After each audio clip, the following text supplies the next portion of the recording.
regional seats. So the Constitutional Court has handed down judgment and has dismissed this application that has been brought by the Independent Candidates Association. So we will be speaking to them to hear their reaction and their response to the Constitutional Court judgment and what happens next. Also coming up on the show this afternoon, we look at the judgment that was handed down last week on the load shedding, and the load shedding being a humanitarian crisis, looking at what the impact that it's having specifically on public entities. So the court, and it's a bit of a strange judgment for me, I have to say. We're trying to see if we can find an expert, like an expert in the energy field at least, to look into this as well. One of the things that the court has asked the electricity minister to do is to ensure that public facilities like hospitals as well as schools are exempted from load shedding. We know that there are some hospitals that have been exempted from load shedding, but the point that was made previously was that it is impossible to roll it out nationally because of the electricity network, and how some of these hospitals and then some of the schools as well are using a electricity network that also supplies the communities around them. So how do you isolate just that specific institution, even though they exist in a community that also uses the electricity that's supplied on the same network? So we will be looking into that judgment, and also hearing from NUMSA, which is the National Union of Metal Workers, that have welcomed this judgment, declaring that load shedding is a breach of basic human rights. So that conversation with NUMSA is coming up at around 10 to 4. Excuse me, and I see that there might be an energy expert. Yeah, we will be speaking to Clyde Melonson, who is an independent energy analyst, to help us make sense of what the court has asked government to do by the end of next month. So the government essentially has 2 months to deal with this issue. And then at 20 past 4, we speak to Ayando Machongo, who's an executive manager, corporate affairs, speaking about Transnet's National Port Authority calling for requests from private sector for the expansion of the Durban Ports Container Terminal. That conversation coming up at around 20 past 4. So those are some of the stories that we have on the agenda this afternoon. Anything else that you'd like to place on the agenda, on 0614 104 107. And you can also drop me an X at Aldrin Sampear. Our studio line is 086 000 2032. And at around 20 past 3, actually, we will be speaking to SABC International News Editor Sophie Mokoena, speaking about some of the pledges that have been made at COP28, which is currently underway in Dubai. The only talk radio afternoon drive show that makes sense. Beyond the Headline with Aldrin Sampear, right here on SAFM. This festive season, stash away some cash to shop till you drop. Outsurance is so confident that they can save you money on your car insurance premium that you can ask them for 500 Rand if they can't. That's a monthly saving on your current premium of 500 Rand cash, claim free, and with the same insurer for 3 years, ask for 1,500 instead. SMS out to 38462 for a quote. That's out to 38462. Outsurance is a licensed insurer and FSP. T's and C's apply. You are listening to Aldrin Sampear on SAFM. It is 12 minutes after 3 o'clock. In conversation next with Mercedes Besant, SABC News parliamentary correspondent. So the EFF wants the Powers and Privileges Committee to subpoena the National Assembly Speaker, Nosiviwe Mapisa-Nqakula, to appear before the committee next week. It wants Parliament to respond by the close of business tomorrow. The subpoena relates to a separate hearing involving 13 EFF MPs who are expected to appear before the committee next week. The EFF has approached the Western Cape High Court today to challenge the sanction against the MPs. The 13 were removed during the presidency's budget vote in June last year and during the oral reply session in August last year. Tomorrow, the Assembly is expected to consider the sanctions that the committee has proposed in its report. Mercedes Besant now joining us on the line. Mercedes, good afternoon. Thank you so much for making time for us. I'm a bit confused here because wasn't there that other matter where the EFF members actually stormed onto the podium while the president was delivering his State of the Nation address? How is this one different? Oh, yes, indeed. It is not only the 6 EFF MPs who stormed the stage. who actually went through a hearing. There's now 13 of them.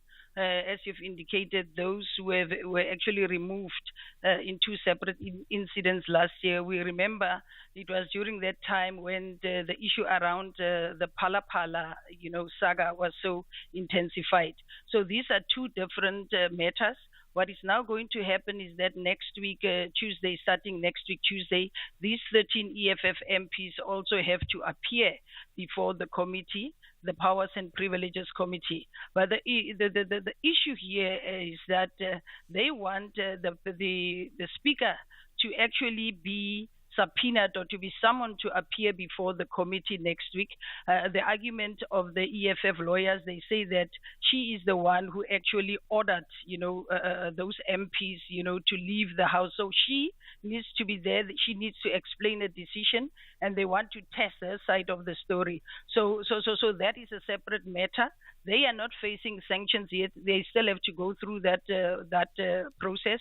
But it wouldn't seem as if they would go through that process unless the Speaker is going to be subpoenaed to appear. Now, the problem, the issue is here is that by tomorrow, the Speaker should be able, or Parliament should be able, or the Powers and Privileges Committee should be able to indicate whether they will summon or subpoena the Speaker to come and give evidence when the other hearing starts of the 13 EFF MPs next week.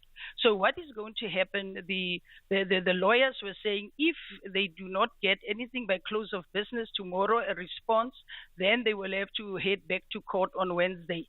And it was agreed there in court that yes, and it will be for a hearing, a full hearing.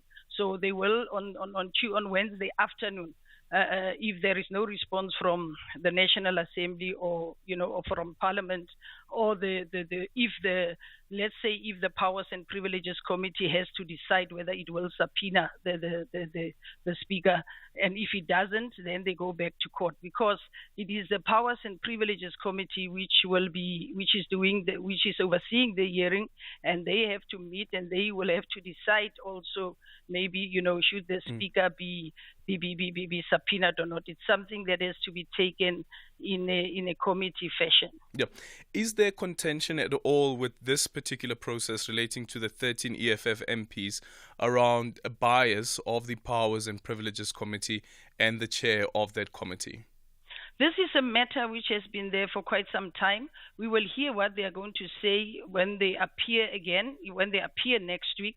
We saw what happened with the 6 EFF MPs, that is your Julius Malema, Floyd Chibambu, Sinawo Tambo, and Fuyani Pambo, as well as Mbuyiseni Ndlozi and Marshall Dlamini. These are the 6 EFF MPs who have been. There are sanctions that have been proposed against them. They said the same thing last week of bias and a kangaroo court, as they called it, because they would have wanted the postponement of that hearing last week, to take place maybe in January, because they said there was the legal team was saying there was not sufficient preparation. They say it took Parliament 10 months to prepare just to have that hearing, but how can it take the EFF 10 days? And they were saying they're not asking for 10 months. They were just asking for 1 month to prepare, and then they should come back. So that didn't happen. That was rejected, and that is why they left. Also, they left with the legal team, and they ordered them to leave because the request was not granted. The other part of the request was also that they need to, they were saying they need an independent judge to oversee the proceedings. They had concerns also to say, but if you look at the composition of the Powers and Privileges Committee, it's 61% of ANC members, and they were saying it's like a kangaroo court where it's about disciplining the political opponents, all for the protection of their president, Cyril Ramaphosa. So we will see, but very critically tomorrow, that hearing, it took place in absentia, and there were actually sanctions that were proposed by the committee, and as we know, the final decision has to be in the House. So some of those sanctions, we know that they have to an apology to President Cyril Ramaphosa, and they will also be suspended an apology to Parliament and also suspension from Parliament in February, only in February next year, and it will be without pay. And that will be during the month of Sona. But from what we've heard is that a possibility, we'll see what is happening tomorrow. That report is now coming. It has been adopted. It must now get the final approval of the National Assembly. It will now only be after the National Assembly has either approved or rejected it, or to say, yes, these are the sanctions, they will be meted out, and this is what is going to happen. But we understand or hear, I'm not so sure, but from what we heard is that they might say there might be an amendment coming, and to say that the sanctions must be implemented in March. But from what the EFF lawyer said today, that they are, if they are awaiting this one, so this particular one, they will hold it on until next year, and they say they are just waiting for the outcome of the decision of the National Assembly, meaning that if the National Assembly, as the lawyers are saying, if the National Assembly decides that they will carry out or effect these sanctions in February, they will be back in court in January. And if they decide to do it in March, then they will be back in February. Thank you so much for your time, Mercedes Percent, SABC News parliamentary correspondent. It's the celebration of the century, and you're invited. We've already given away almost 3 million rand with 56 daily vouchers won. Buy a new Ford before 31 December and you could win a 50,000 rand voucher or the grand prize of us paying for your new Ford. Visit your nearest Ford dealer today. T&Cs apply. Rand Water is concerned about the significant increase of water consumption in its areas of supply. The increase in water consumption is putting severe strain on Rand Water's distribution network. To save water, please do not wash your cars with hose pipes. Use buckets. Water your garden with sprinklers between sunset and sunrise. Do not wash your pavements with hose pipes. Use brooms. Repair your leaking taps. Cover your swimming pools to avoid quick evaporation. Shower instead of bathing in a tub. This message is sponsored by Rand Water in partnership with City of Joburg, City of Ekurhuleni, and City of Tshwane. It's in the weight it carries. So much, yet so very little. So desperately sought, yet so minimal the search. In places run dry and those in flood. In things that rip, yet keep us whole. In the fractured, where cures await. In planets cupped in little palms. In minds young and aflame. In the reach of those dare not reach. In things pulled down, stretching for sky.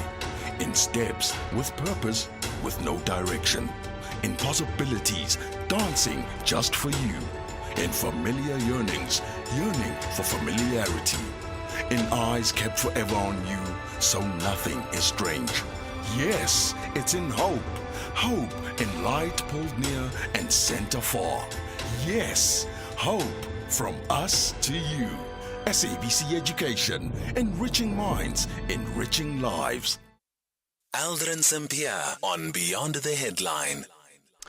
Ugandan soldiers deployed to the eastern part of the Democratic Republic of Congo to fight the Allied Democratic Force rebels are struggling amid bad road conditions. The impossible road network is limiting the supply of logistics to soldiers and bogging down the military offensive. Leon Sinyange has that story. A routine drive through the villages of Ituri province. For the Ugandan army, the pursuit for the ADF rebels is more than a smooth ride. Major General Dekolom is in charge of getting his forces into the heart of the Allied Democratic Forces rebel hideouts. He admits it is a tough job with the poor roads. If that is done, if we can patch up these worst places, then we are sure we can supply, we can take our soldiers wherever we want. Sector 4 is the latest zone that the Ugandan army is traversing in the operation codenamed Shuja. It gets worse with every kilometer. Along the way, deserted homes left by residents who fled the ADF attacks. Still, inside the bushes remains a watchful eye. Here, anything could happen. But work must go on. What has been done so far is only less than half the distance to be covered. It's a long stretch of 70 kilometers. That's from Luna through Katabey, through Ndalia, Ndalia to Mambelenga, Mambelenga to Ndimo, Ndimo to Ido, Ido to Manzobe, Manzobe to Kwamanda. Over 75 kilometers, quite a long stretch. Uganda agreed with the Democratic Republic of Congo government to construct a 223-kilometer road network in the eastern part of DRC. The planned roads are already a welcome relief for locals. Nafurahi sana kututengenezea barabara. Our roads have been spoiled for a long time. It's been difficult. Ndio tunafurahi sana sisi Wakongomani. Tunasema asante. We are grateful. We can now move easily all the way. The army says it will complete the section of the roadworks in Sector 4 within 2 months. That they expect will provide a quicker passage to flush out ADF rebels and secure a zone that has been conflict-ridden for over 2 decades. Leon Senyange, SABC News, Ndalia, Ituri Province, Democratic Republic of Congo. You are listening to Aldrin Sampear on SAFM. 24 minutes after 3 o'clock, in conversation next with SABC News International News Editor Sophie Mukwena. Money pledges grabbed the spotlight at COP28 in Dubai today as delegates turned their focus on the gap in the need for climate change. The UAE, the host of this year's conference, pledged $270 billion in green finance by 2030 through its banks. Joining us now is Sophie Mukwena, SABC News International News Editor. Sophie, good afternoon. Thank you so much for making time for us. So since day one of COP28 starting off, we saw pledges coming through from various nations. Tell us about how much has been pledged so far and what the target or intention behind the money is. I think the pledges have exceeded the target. Earlier on, we were told by the president of COP that the target was to raise money in a region of 200 million US dollar for loss and damage fund to start this vehicle or this facility to assist the developing countries. And as we speak now, it stands at 725 million US dollar. And therefore, it looks like they have doubled the amount and even more. We heard that there were more pledges in relation to the Green Climate Fund, the renewable, the climate finance, the food programs, the nature, water, relief and recovery, and peace. And also that would include the local pledges from different companies here at the United Arab Emirates. And therefore, we are seeing a COP that is more driven in terms of the quest of the country to ensure that you have business playing a prominent role, but you also have people who are very critical of this because you know that this is a Gulf region. It is oil and oil companies. And there was a criticism when the United Arab Emirates was announced as a host country, particularly when the president of COP was elected or appointed by the country, that he comes from a background of companies that are dealing with oil, and therefore the commitment to reduce the use of fossil fuel will not be a priority. And now we see that battle, and unfortunately there's a statement that he made this weekend that gave an impression that he's a climate denialist, particularly sidelining the scientists. Yeah. Was there any explanation around that statement that he made, that there is no science behind a push to phase out fossil fuels, which would then restrict global warming by 1.5 Celsius? Did he give an explanation around why he's making that argument? He denied that. That's exactly what he said. He said there still needs to be more investigation around this. And he made an about 10, perhaps. He was now trying to explain himself by saying he didn't mean that science has no role to play or what science has provided as we speak, it's not correct. He was just saying more investigation must be done. And he was quite angry during the media briefing when he was responding to that question. Now, unfortunately, you are in the Gulf region. You know that it was expected that you will have this kind of a situation because these countries in the Gulf region, their source of income in terms of strengthening of their economy, it's oil. And therefore, you can't expect them to quickly abandon oil while they are still trying to rebuild. You know that these were deserts and they are using oil to push and build powerful big cities and creating infrastructure, and therefore you can't expect them to abandon fossil fuel. It's the same argument with developing countries where a region such as Sub-Sahara is saying you can't say we must abandon coal now with all the coal that we have, because it's going to affect electricity supply, but also the process of industrialization. So it is that kind of an argument where the developed North and scientists are pushing developed North, trying to lead in relation to technology and also the renewable economy. And therefore, you have these developing countries pushing back on the countries of the South.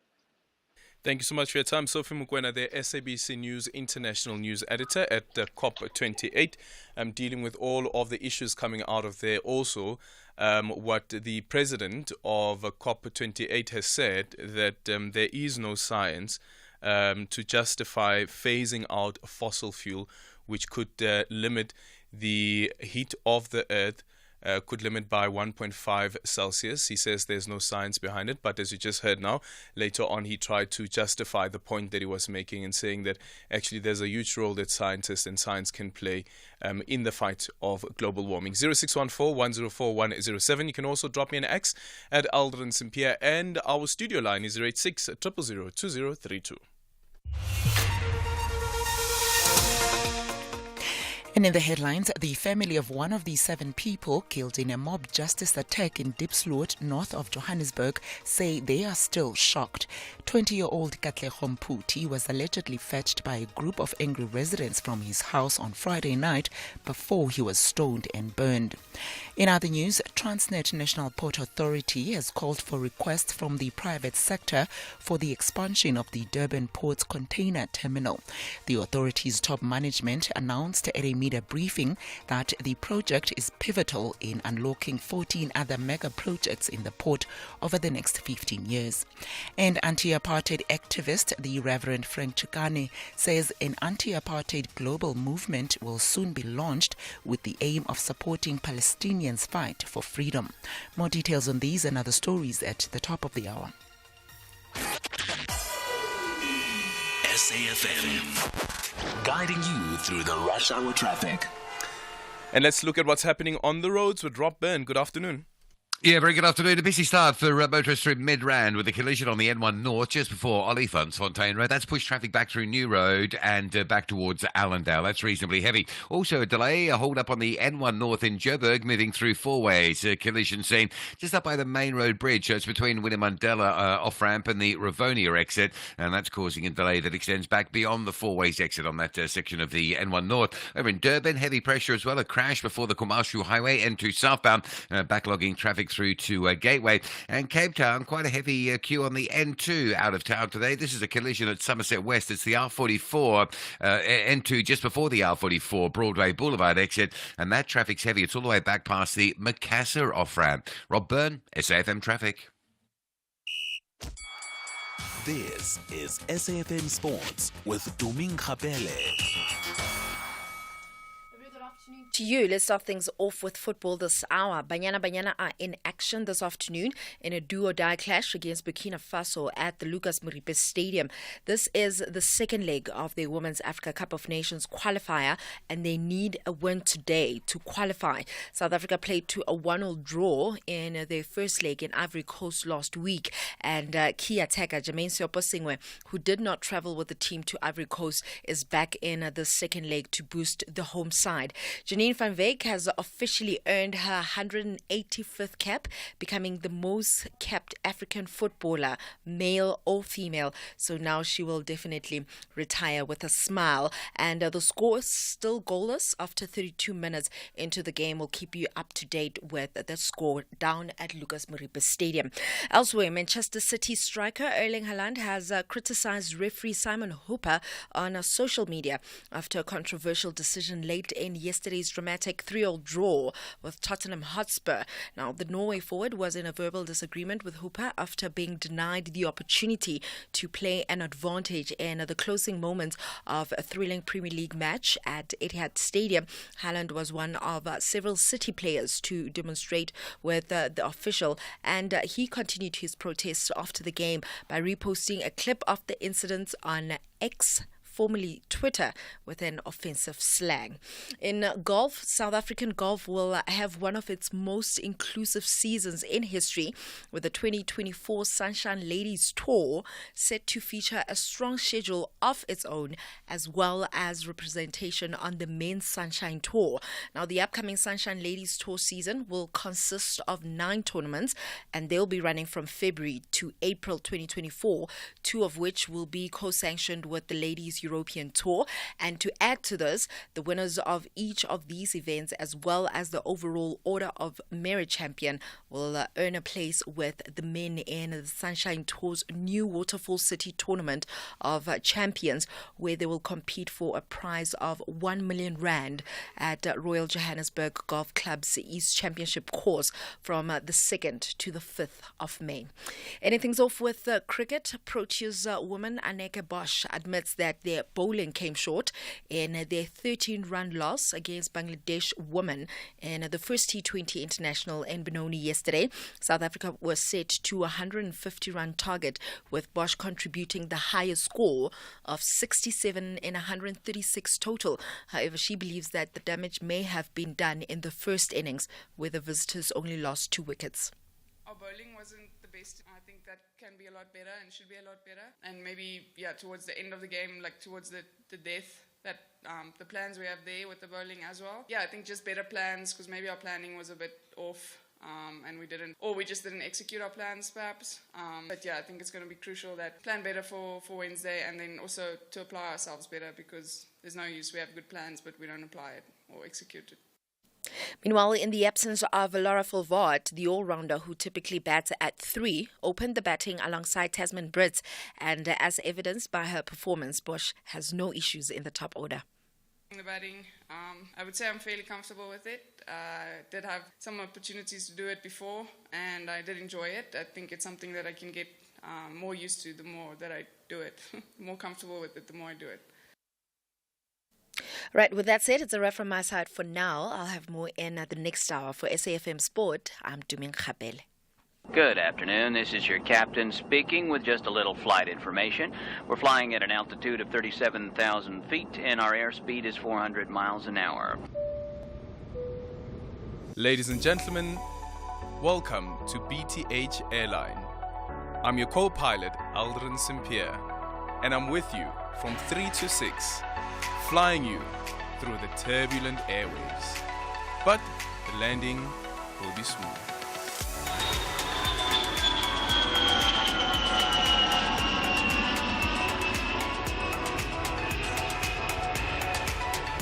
So just sit back and relax and enjoy the rest of the flight.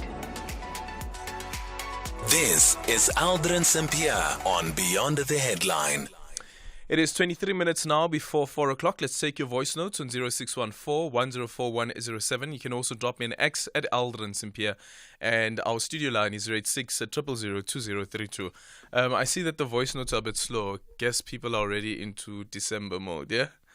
I guess people are already into December, but the news doesn't stop. Unfortunately, current affairs still continues, even though some people go on a wind down or try to slow things down.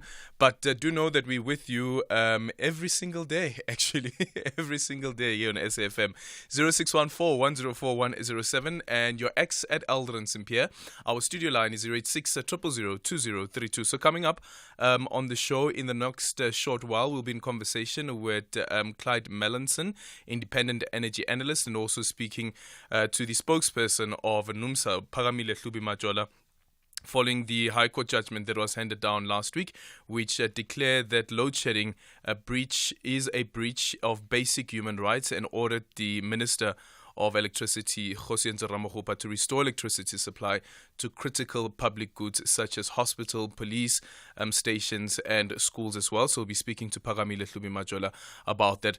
But then before we have that conversation with them, we will be looking into news that came out over the weekend that the former chairperson of First Rand Group, Roger Jardine, has made himself available for political office. That conversation coming up soon. 0614 104 107 and your ex at Aldrin Sampear. Let's have the conversation. WhatsApp voice notes on 0614 104 107. Good afternoon, Aldrin and the listeners. Yesterday, the City Press was carrying a story of that the ANC is bankrupt. Now, today, I saw on this social media that there was a sheriff at the ANC headquarters in Johannesburg. If that is true, that the ANC is bankrupt, meaning that they won't steal, they will just take money, because now next year is election. How are they gonna campaign? The country is in trouble. For this guy, they won't steal now, they will take. We are in trouble. Must look out for this ANC. Yeah, and also considering, though, that before the 2021 elections as well, remember the stories that we used to cover about the ANC's finances and how it affected its staff members and staff members not being paid on time. So it's one of those as well. So it has been an ongoing thing about the state of the finances of the ANC. The former Treasurer General of the party had spoken about this as well, Dr. Zweli Mkhize, as well as now the latest former TG, Paul Mashatile, has also spoken about it. And one of the issues that they raised was the reason that they can't raise as much money as they used to is because of the Political Party Funding Act. We touched on it a bit last week. And parties such as the EFF as well as Rise Mzansi are going on campaigns encouraging people as well as supporters and those who want to fund the party to fund below the 99,000 rand threshold because they're not getting the money. So what seemingly is happening is that you find that there are a lot of parties that say that they have been impacted by the Party Political Funding Act because some of the donors do not want to be known. And yes, we should raise our eyebrows when you have donors who do not want to be known. But if you speak to Rise Mzansi, they'll say the reason that those donors say that they don't want to be known is because they fear being ostracized by the governing party, which on its end as well is also struggling to raise money. 0614 104 107, and you can drop me an X at Aldrin Sampear, and our studio line is 086 000 2032. SAFM 104 to 107 nationwide. So the former chairperson of the First Rand Group, Roger Jardine, has made himself available for political office with the possible links to the Democratic Alliance. A meeting between Jardine and political party was held reportedly to discuss the possibility of becoming the face of the multi-party charter, to discuss the implications of this marriage and how other political stakeholders may respond to this. We are now joined by Professor Susan Boyson, who's a political analyst and emeritus professor at Wits University. Professor Boyson, good afternoon, and thank you so much for making time for us. Good afternoon, Aldrin. Good to speak to you. Does it come as a surprise at all that we are now seeing more and more of your non-traditional politicians entering the space to say that I think that I have a solution to the country's problems, and these are people who are not necessarily politicians, but your bureaucrats as well as your professionals, saying that I can do it. Yes, indeed, Aldrin. This is a fascinating development. Person of Jardine's credentials making himself available. Apparently, he has been interested in politics for a while. We also see it in his company annual reports, for example.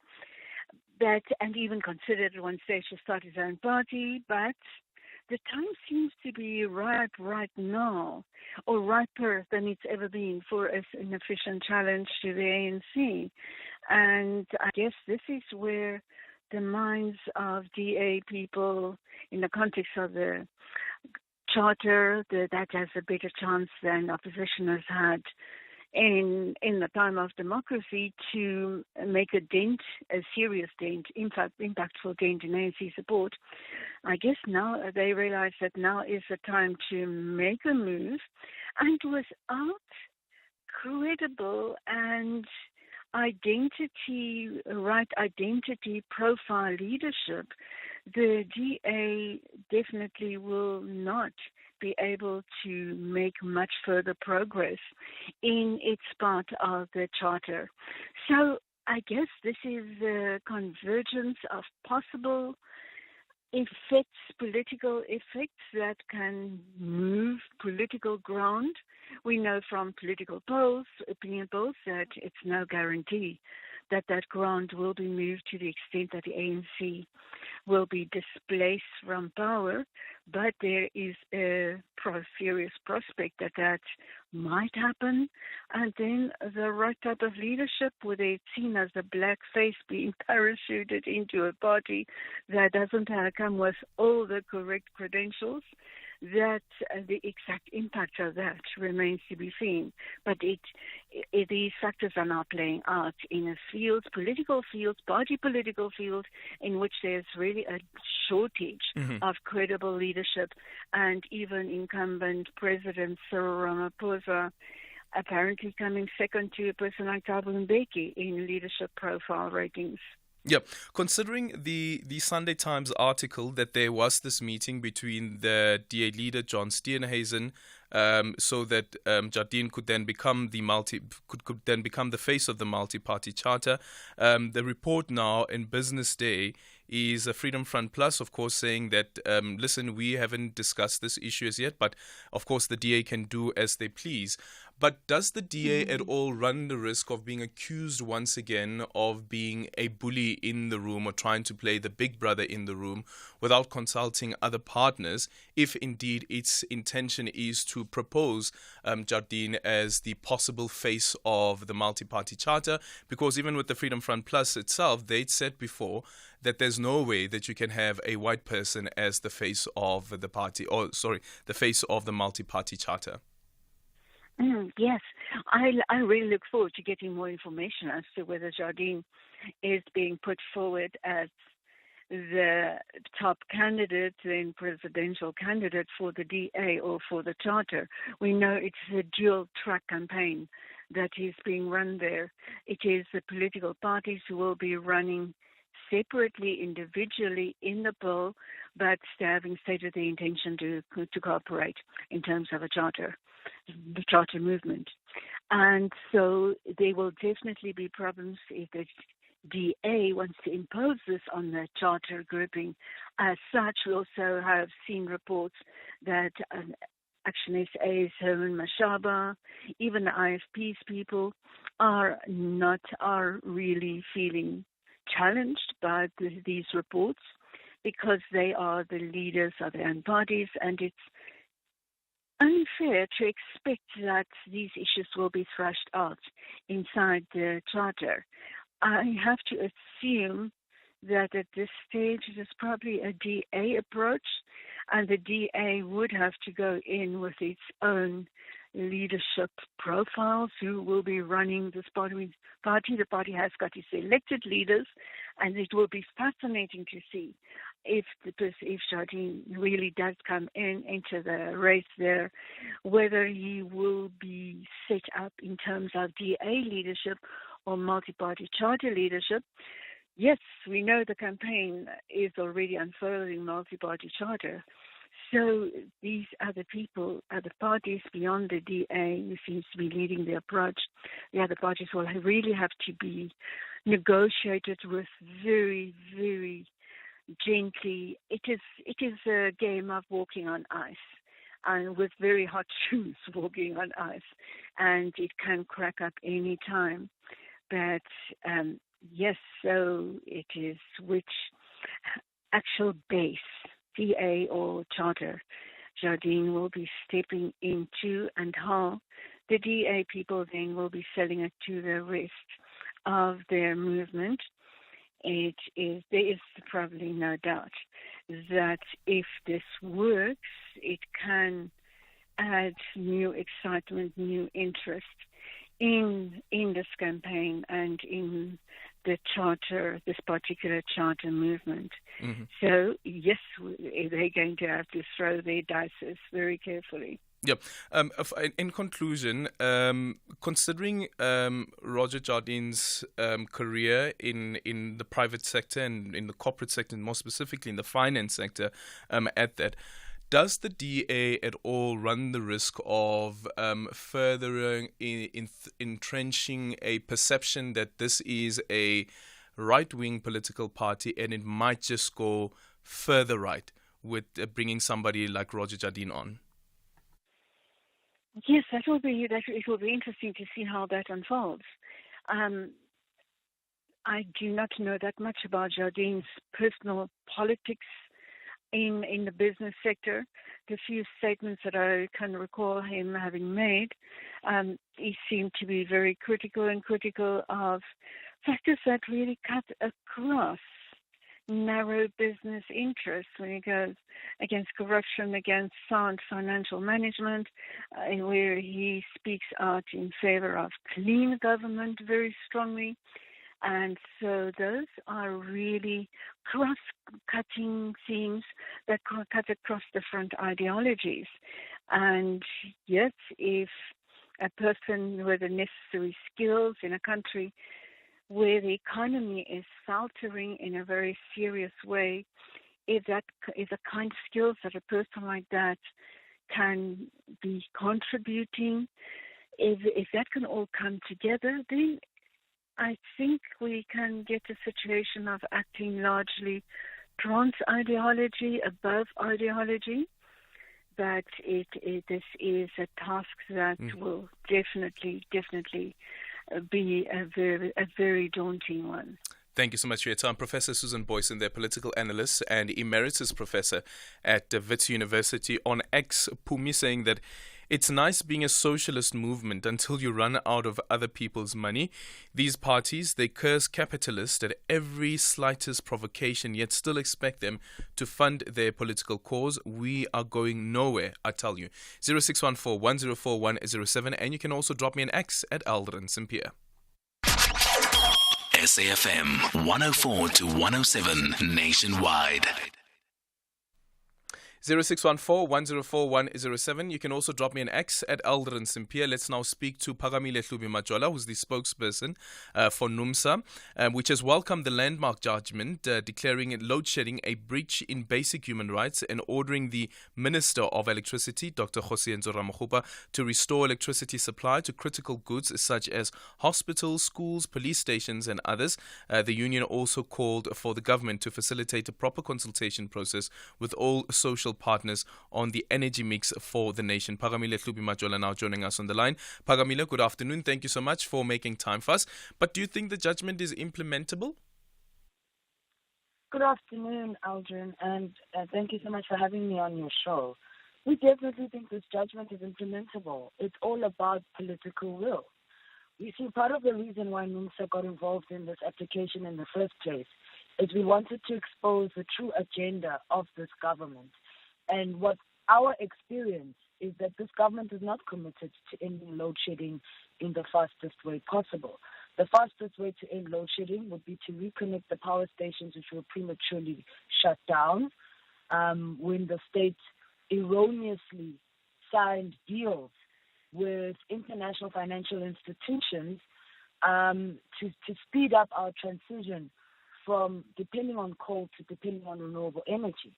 So that decision, coupled by the fact that Treasury has given a directive that Eskom can no longer invest in new generation capabilities, that is the deliberate sabotage. And this is how we view the state's attitude has been to this crisis. It's almost like they've just thrown their hands up in the air. They've decided that they've taken these decisions. As South Africans, we must just knuckle through it. We must just suffer through it. And they actually don't care about the consequences, that there's actual, people's lives are at stake. People are dying. You had testimony, for example, from Health Workers Union Haitu that spoke about how patients would die during load shedding. So it's very sad that unions and other organizations actually had to go to court to force government to uphold its constitutional obligations. Yeah, but don't you think that Cabinet has at least gone one step towards what you are proposing, and that is the delay in phasing out some of the coal power stations? I was speaking to the Minister of Environmental Affairs, Barbara Kisi, the other day, and speaking about the climate change bill that is before Parliament, and she said that they've recognized that actually that there should be a delay in phasing out some of the coal power stations, and that's a message that they're also sharing when they go to COP28. It's sad because all they're doing is talking, but they're not acting. And even as I speak to you now, Aldrin, you and I are going to prepare for rounds of load shedding that are going to begin in a couple of hours. And this is why we're saying, where is the political will? That you can come to the conclusion now in November 2023 at COP28 that you should not have rushed to switch off coal-fired power stations before guaranteeing your energy supply. You get to that conclusion now. It's frankly a deep sign of incompetence, and it shows a massive, a massive disconnect. Do they even live in this country? That they didn't realize that the decisions that they were taking were having such a dire impact. It is not too late for them to correct this, but they need to act. Yeah. And we're frankly tired of hearing these promises. I mean, what you're saying is obviously something that as a union we would ordinarily welcome, but given the fact that there are already thousands of jobs that we have lost and thousands more that are going to be lost because this government is not serious about acting decisively on reconnecting those power stations, it's sort of like cold comfort. Just quickly in conclusion, how do you see a public consultation being fruitful, considering that public consultations have always been there when we speak about South Africa's energy mix, and you always find that there is competition between the competing interest? In this instance, there was no proper public consultation done. A great example I can give you is what happened with Komati. Komati Power Station was shut down, and then the public consultation was done after it was shut down. So we want a genuine public consultation to take place. Komati is a perfect example of how this just energy transition, which government keeps shoving down our throats, has completely failed. Thousands of workers have been left destitute as a result of the closure of Komati. We warned them years in advance that if you shut down coal-fired power stations in Mpumalanga, you're not just going to affect workers who are directly employed. You're going to affect the entire value chain. And that's exactly what happened at Komati. You've got industries, companies, small and medium-sized businesses that just died when they shut down that power station. And then they went and did the public consultation afterwards. So they are paying lip service to this entire process. They made decisions for the benefit of capital to sell our energy sovereignty to the highest bidder. And now we're suffering because of their selfish choices. They've exchanged real energy, which we did have, for debt. Phakamile Subi Majola, thank you so much for your time there. Unfortunately, we've run out of time. I need to quickly go to Clyde Melonson, who is an independent energy analyst. Clyde, good afternoon. Thank you so much for making time for us as well. Looking at the court judgment that was handed down last week, is it really possible to isolate government's critical institutions, such as hospitals as well as schools, from load shedding when the load shedding is happening around them, considering this judgment has said that it must be done within 2 months? Afternoon. No, it's not feasible. I think it's come up many times before. The schools are wired to the grid in the suburb in which the school resides, and short of City Power or Eskom having 26,000 new load-shedding people to run around switching schools on and off, it's not feasible. So what should have been done is mitigation should have been done, where all the schools in the country should have had a plan to have backup power available. That's the best way that it could have been done.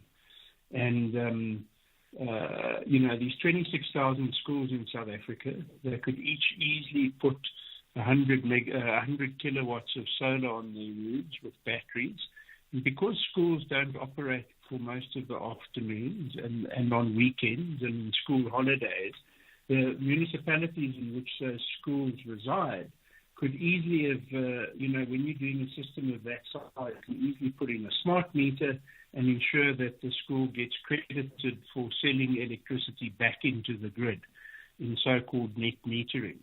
And if 26,000 schools had done that, we would have just about produced as much energy from those 26,000 schools as what we have shed this year so far in terms of energy.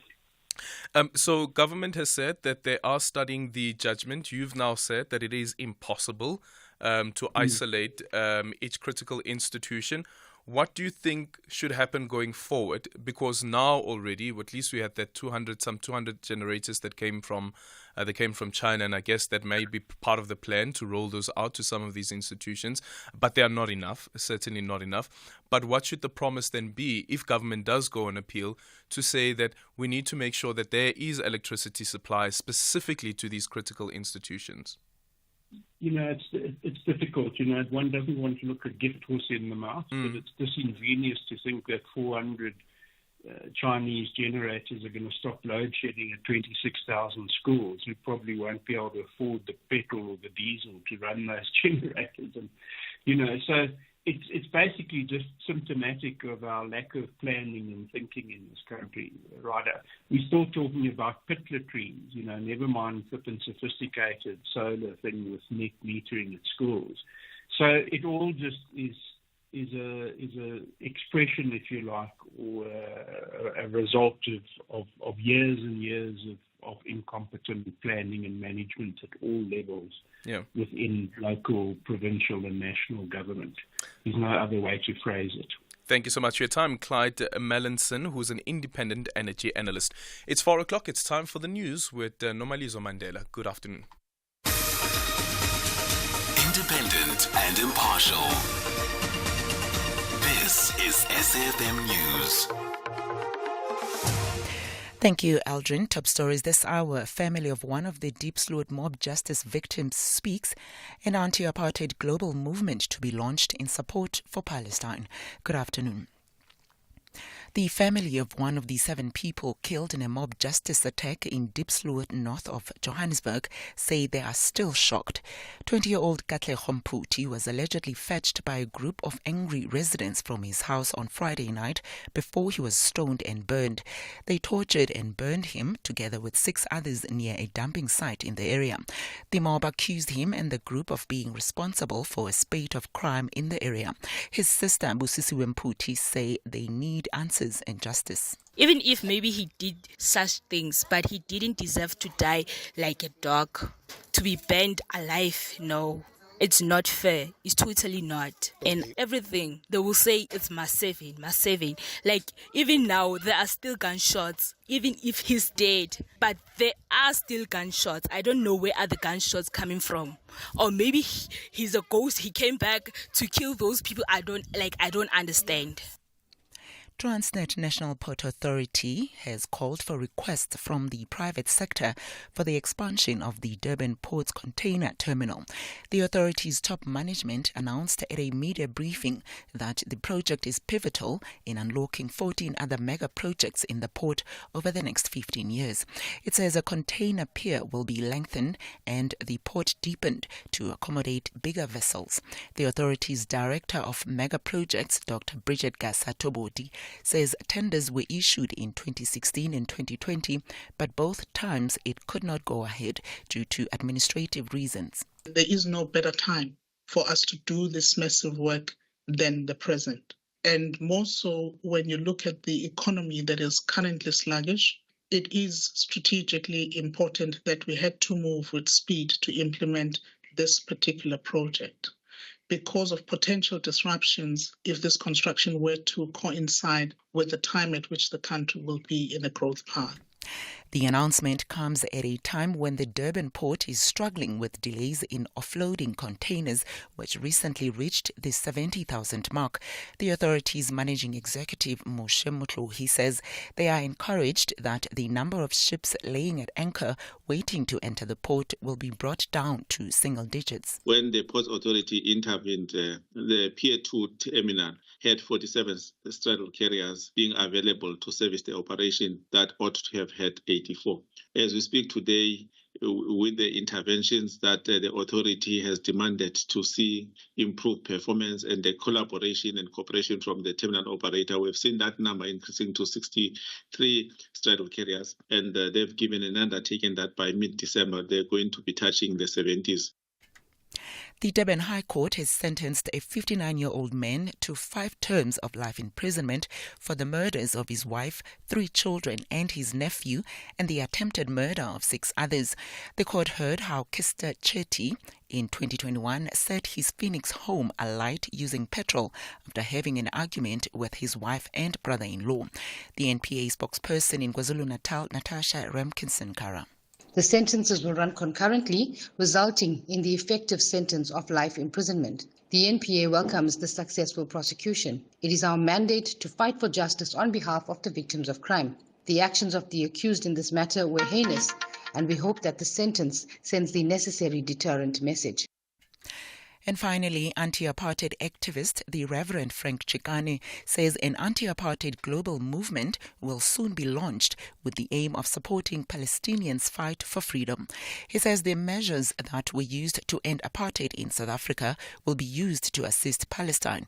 Addressing delegates at the 5th Global Convention on solidarity with Palestine in Johannesburg, Chikane said hostages and prisoners must be released to achieve peace in the Middle East. We've been asked to launch an anti-apartheid global movement in the way in which the world was able to assist us, to be able to make sure that Palestine is free.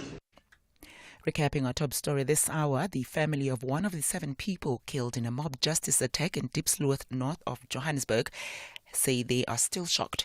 20-year-old Katlego Mputi was tortured and burned together with 6 others near a dumping site in the area. Headlines at the bottom of the hour with Greg House. For SFM News, I'm Nomalizo Mandela.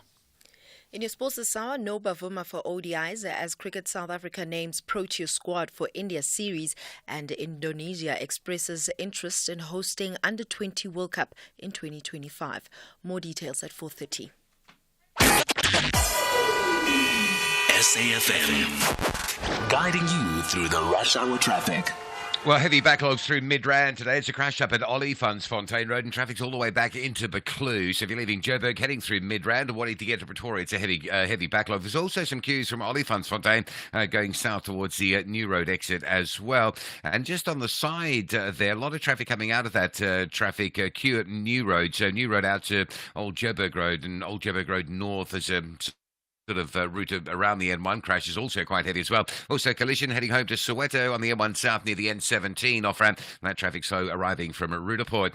Durban, a crash on the N2 before the Kumashu exit. That is pushing traffic back beyond Gateway and looking particularly heavy if you're arriving into Durban from the airport. That's a big queue almost back as far as Sabaya. And Cape Town heavy traffic approaching Somerset West. That's a crash on the N2 outbound just before you get to Broadway Boulevard. The traffic is backlogging beyond Macassar. Rob Boon, SAFM Traffic.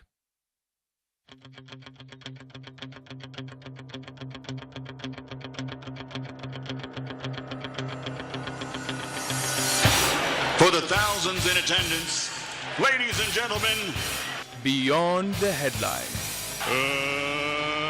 Let's get ready to rumble! Beyond the Headline with Aldrin Sampear on SAFM. Weekdays, 3 to 6 p.m. To infinity and beyond! It is 7 minutes after 4 o'clock. Coming up on the show in this hour, we will look at an announcement that was made a bit earlier on, as you just heard now in the news as well. And this is in relation to Transnet, the National Port Authority, calling on requests from the private sector for the expansion of the port's container terminal. We'll be in conversation with Dr. Bridget Topodi, who is the Portfolio Director for the TNPA KZN Logistics Hub program. Dr. Topodi will be joining us at around 20 past 4. But before then, at around 10 past 4, we will look at the Constitutional Court judgment that was handed down a bit earlier on, which has dismissed the application that was brought by the Independent Candidates Association, who were looking to have the court declare that the Electoral Amendment Act is unconstitutional. The court has actually found that it is constitutional. So we'll be speaking to Michael Lewis, who is the chairperson of the Independent Candidates Association, and what their next step will be, considering that the 200-200 split that is introduced by the Act will go ahead. And also remember that with the 200-200 split, there's the 200 that only political parties can contest for. This is now the 200 seats in Parliament, and then you also have the 200 other seats, and with those 200 other seats, you have independent candidates, the regional 200 seats that is. Independent candidates can contest for that. They're only allowed to contest for those 200 seats, but political parties are also allowed to contest for those 200 seats. So we'll be speaking to Michael in the next short while. 0614-104-107, and you can also drop me an X at Aldrin Sampear, and our studio line is 086 000 2032. 5, 4, 3, 2, 1. 10 past 4. 10 past 4. Bah, bah. This is Aldrin Sampear on Beyond the Headline.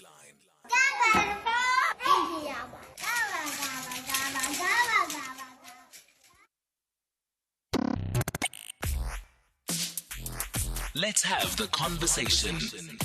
WhatsApp voice notes on 0614 104 107. Good day, Adrian. Not the High Court judgment. I'll say it's a sensational judgment, or judgment that was taken out of emotions, because technically speaking, I do not think the judges understand technicality involved in load shedding, because I don't see it being implementable. That judgment can be implemented technically, so even if the minister would like to implement it. Mzumi, signing out. Thank you. Yeah, that's my take as well. Honestly, on that judgment, it's like, how do you do it? Is it even possible? How do you do it? And as you just heard now from our expert, that it is impossible. And there's somebody actually that we spoke to early on in the year when the matter was brought before the court, and we asked that question again: is it possible to isolate certain institutions at a national level, at a national scale? And you have those institutions, those buildings being isolated, and exempted from load shedding. And as you heard, it is impossible. I want to see if government is going to appeal, what the basis of that appeal is going to be, and perhaps maybe there are some experts who believe that it is possible to isolate institutions, and how exactly do you do that, where you find areas where the network that the school, for instance, is relying on is the same network that is being used by the communities that are surrounding them. 0614-104107. You can also drop me an X at Aldrin Sampear, and our studio line is 086-000-2032. Good afternoon, Abid Aldrin. It's Brother Trucker here in Richards Bay. Abid Aldrin, what's on my mind this afternoon? You know, I felt sorry for a certain gentleman who phoned in this morning, Abid Aldrin, saying that his brother was, promised 600,000 by him giving in his 6,000 rand. Abid Aldrin, it's that time of the year. The 13th check is waiting for us, and the criminals are also waiting. They will promise us, bring back the lost love, what, that old story, Abid Aldrin. So please, people, be careful there. That 13th check, you need it in January when the children start the new year and in new grades. Things are expensive, so please look after that 13th check. Good afternoon, everybody. Thank you so much. Be careful. Hi, Aldrin and Radio South Africa listeners. Then what will happen to the undocumented Zimbabweans and Lesothos who are more than 55,000 and 178,000 that have been pointed? Because I heard our doctor has extended the legal stay in this country by 2 years. So isn't that going to cause chaos, because criminality now has been somehow ramified across the country?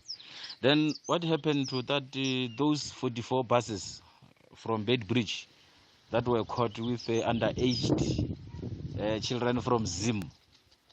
So why don't you put it on the media so that we can know the truth? Because but where it did was you hear very it from? surprising that 400 children with 44 buses coming from Zim. What about the Zim people that side, the soldiers and the police and the customs? What are they doing? Submission, WP Rams Limpopo. Yeah, but where did you hear that story from? I'm sure you saw that there was a media briefing and the media was actually covering the story. SAFM values your views. Be an active citizen. It is 14 minutes now after 4 o'clock. We're in conversation next with Michael Louis, chairperson of the Independent Candidates Association. So the Constitutional Court has dismissed the Independent Candidates Association's application to declare the Electoral Amendment Act unconstitutional. The Apex Court found that the organization failed to make a case for a constitutional invalidity. The matter was brought before the court after the association lamented the fairness of the act. To hear reaction to the court ruling from the main applicant, we speak to Michael Louis, who's the chairperson of the Independent Candidates Association. Michael, good afternoon. Thank you so much for making time for us. What do you make of the judgment? Well, I mean, it's not always nice to receive a negative judgment, but obviously we accept the judgment. I really believe in the Apex Court, and I really believe that the judges applied their minds. But as you might know, following this, the academic record of this act, it's very complicated, very technical, and there's certain parts of the judgment that I believe that the judges actually misinterpreted. And so as a result, I think what's going to happen is that the 2024 elections is going to be so important, because we're going to see what we've said to the Apex Court, that it could be that an independent candidate could get 67,000 votes and not make the threshold of 90,000, and the political party could get 45,000 votes, and the political party with 45,000 votes could become a member of parliament, and an independent candidate of 67,000 will not be a member of parliament. And so we believe that that's irrational, and that that political parties have got more rights than independent candidates. Yeah. Well, as you saw in the judgment, they actually dismissed that argument that was brought forward by Michael Atkins and his analysis. They did dismiss it, and that's why we said that I think they misinterpreted it. It was tested by two actuaries. We didn't just take Michael Atkins' report. We had two actuarial reports that supported that. And I still believe those are the facts. And that's why I said it will have to be proven in the elections to see what the outcome's going to be if the judge's interpretation is correct. Mm-hmm. Okay, and then the other part is the issue around the overhang. Your proposal of the 350-50 split, whereas the Act is going for 200-200 split. Again, the judges have rejected your rationale around this, and they consistently bring forward this issue around the overhang. What happens in the case that you have an overhang with the 350-50 split? Do you think that there was a correct interpretation of your proposal? Well, look, I mean, in legal terms, there's always debate around these issues. I think once again, the judges had it. Well, obviously, I'm the applicant, so we think they had it wrong, because in overhang, it was always a maximum of one seat. And even in local government elections, in the structures, in the Municipality Structures Act, there's an overhang, and the municipality bill regulates how overhang will be dealt with. So the same in national, it's only a maximum of one seat, and we felt that the overhang can be dealt with by regulations or by statutory requirements. So we believe that the judges, again, misinterpreted it, but they based their arguments, if you read the judgment, on two things.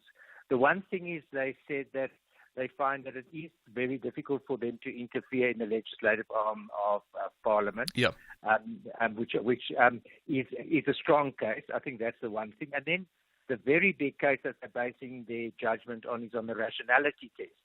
And they believe that the bill and the split of 200-200 does pass the muster of rationality. And so we have to respect their opinion about that, that it does pass the muster. I would just like to conclude by saying one thing that I think is very, very important about this judgment is that if civil society didn't test this the Electoral Act, there could have been a problem that any political party after the 2024 elections that weren't satisfied with the Act, with their results, could have said that the bill is unconstitutional, the Act is unconstitutional, and then gone to the Constitutional Court. At least what we've done as civil society now, and definitely as ICA, we've tested this Act. We know now that it's constitutional with the aspects that we raised, but not with the signatures. And I think that's a fantastic thing, and I think it's a very constructive thing that we did. Okay, so with the judgment as it is, and the Act will now be used, of course, to run the 2024 elections, what do you see the possibility is of representation of independent candidates in Parliament? Well, I'm still very bullish that independent candidates need to increase the fabric of leadership in this country. We need new voices, new faces.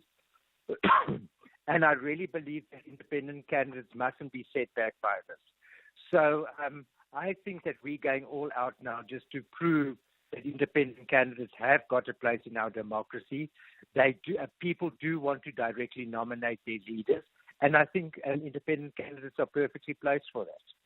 Thank you so much for your time, Michael Louis, the chairperson of the Independent Candidates Association. Hello, Takoos. Hope you're well. Listen, I see Michelle's drove now you're in with such a fancy car. And then I asked her, is this your new car? She said, no, it's pre-owned and she bought it for a bargain from We Buy Cars. It's a fancy bloody ding hoor. Apparently they didn't trade it in her Oma's car and then they got this one. No, you must go look. Michelle says it's a dream car and she bought it for a bargain. She herself couldn't believe her eyes when she saw the price. We Buy Cars, the best place to buy a car by far. The only talk radio afternoon drive show that makes sense. Beyond the Headline with Aldrin Sampear, right here on SAFM. 0614-104-107, and you can also drop me an X at Aldrin Sampear. Our studio line is 086-000-2032. Let's now move over to this story where we look at what's happening with the Transnet, and as you heard now in the news bulletin as well, is the call that has been made by Transnet for the public sector to come forward. So we're in conversation next with Dr. Bridget Toboti, who is a portfolio director for the TNPA KZN Logistics Hub program, and Dr. Toboti now joining us on the line. Speaking about this proposal that that has been made, or the call that has been made, Transnet's National Port Authority are calling for a request from the private sector for the expansion of the Durban Port's container terminal. This comes at a time when the Durban Port is struggling with delays in offloading containers, which recently reached around the 70,000 mark. We speak to Dr. Gasa Tobodi now. Dr. Gasa Tobodi, good afternoon, and thank you so much for making time for us. Thanks for having me. Aldrin, it's Gasa Tobodi. Gasa, apologies for that, Doc. Thank you so much for making time for us. So this particular call that has been made, it's not a new one, right? It's not the first time that we're going to market. Okay. So just explain to us what it is that Transnet is asking for here. Wonderful. We're very excited, Aldrin, to be able to issue this request for proposals. What we are looking for is a contractor that will help us not only reconstruct, because there are these 3 existing berths in the Port of Durban, but we are also asking the contractor, beyond reconstruction of the 3 berths, to deepen the quay and also lengthen it. Why do we want to do this? It's because currently the draft, which is the depth in waters of the Port of Durban, particularly in the North Quay, which is Pier 2, is at 12.8 million. Now, if you're looking at the kinds of vessels that are calling at the Port of Durban now, and they are the new generation super post-Panamax vessels, they require a depth of 16.5 meters. And so with the current constraints that we've had, we have suffered the ills of not being able to have the vessels that carry these super containers docking at the Port of Durban. As a result, you find them queuing out there because they cannot come into the port fully laden because the depth was shallow. Mm-hmm. So in essence, this CAPEX project, as massive as it is and as strategic as it is aimed at improving efficiencies at the Port of Durban. It's also aimed at reducing the cost for vessels calling in at the port. So the deepening work that will be done by the preferred contractor will help us then achieve that desired end state of making the port more efficient than it currently is at present. Yeah. And how long do you think this project will take up until you are able to have all of those, the new vessels that you speak about, being able to dock and be called in? Sure. We are anticipating that the project will take 5 years. The reconstruction project itself will be 5 years, starting in 2024. However, we will be doing this in phases, so it doesn't mean that we are going to sterilize the entire port right up until finishing the 3 phases. So we will do the first berth and then free that up and hand it over to operations while we continue with the other berths. Mm-hmm. And I don't know, Dr. Gasa, if you're able to say whether this is only a problem that the Durban port is facing, or do we have this problem with our other ports as well, where Transnet is operating? Well, it's made more acute in the Port of Durban, given the fact that we are planning to declare this particular port as part of the KZN Master Plans program, to declare it as a container hub. Mm-hmm. So there are specific characteristics that a port that is declared a container hub should have, right? So it's not expected for it to have any parts in the port that are as shallow as 12.5 meters, which is currently the case at present. Across the port system, we have 3 container ports. Port of Durban being one, the other one being Mocha, and the other one being Cape Town. None of the others suffer the kinds of acute challenges that the Port of Durban has been suffering. So we're trying to redress that, and in fact, it ought to have been a program of implementation quite a few years back. No, thank you so much for your time. That is Dr. Bridget Gasa Tobodi, who is the Portfolio Director for the TNPA KZN Logistics Hub Program. 0614-104107. You can also drop me an X at Aldrin Sampear, and our studio line is 086 000 2032. Let's have the conversation. WhatsApp voice notes on 0614 104 107. Hi, Aldrin. I want to talk about two issues. One, making electricity available to all public schools, police stations, and other government institutions, especially those that operate during the day. They must make sure that in their allocations there's enough money for solar. And then the second issue that I want to talk about is with regard to the ports extensions. Why can't they use PSI money, our money as government employees, to extend, but at the same time we should get shares and get interest on the usage of our funds, because they are not even increasing our salaries these days. Thank you very much. Good afternoon, Adrian. Speaking to Sfiso here in Durban. Adrian, I would like to comment about what the leader of EFF was saying yesterday. He said the words that he told the South African that they must open the state bank now are being proven right because of the manipulation of a rand. Then, yes, I agree with him, because if the state bank was there, definitely those banks that manipulate the rand, it was not easier for them to manipulate the rand because the state bank will be there and watching what transpire. But unfortunately, it happened. We suffer the consequences of the wrong banks in South Africa. I'm saying the government of today should open the state bank, because the state bank, if it's there, they'll be watching how the rand goes and how the rand flow, in order to see that the South African, they can't pay so much as we pay. Petrol price, we go to shop, buy anything, is higher.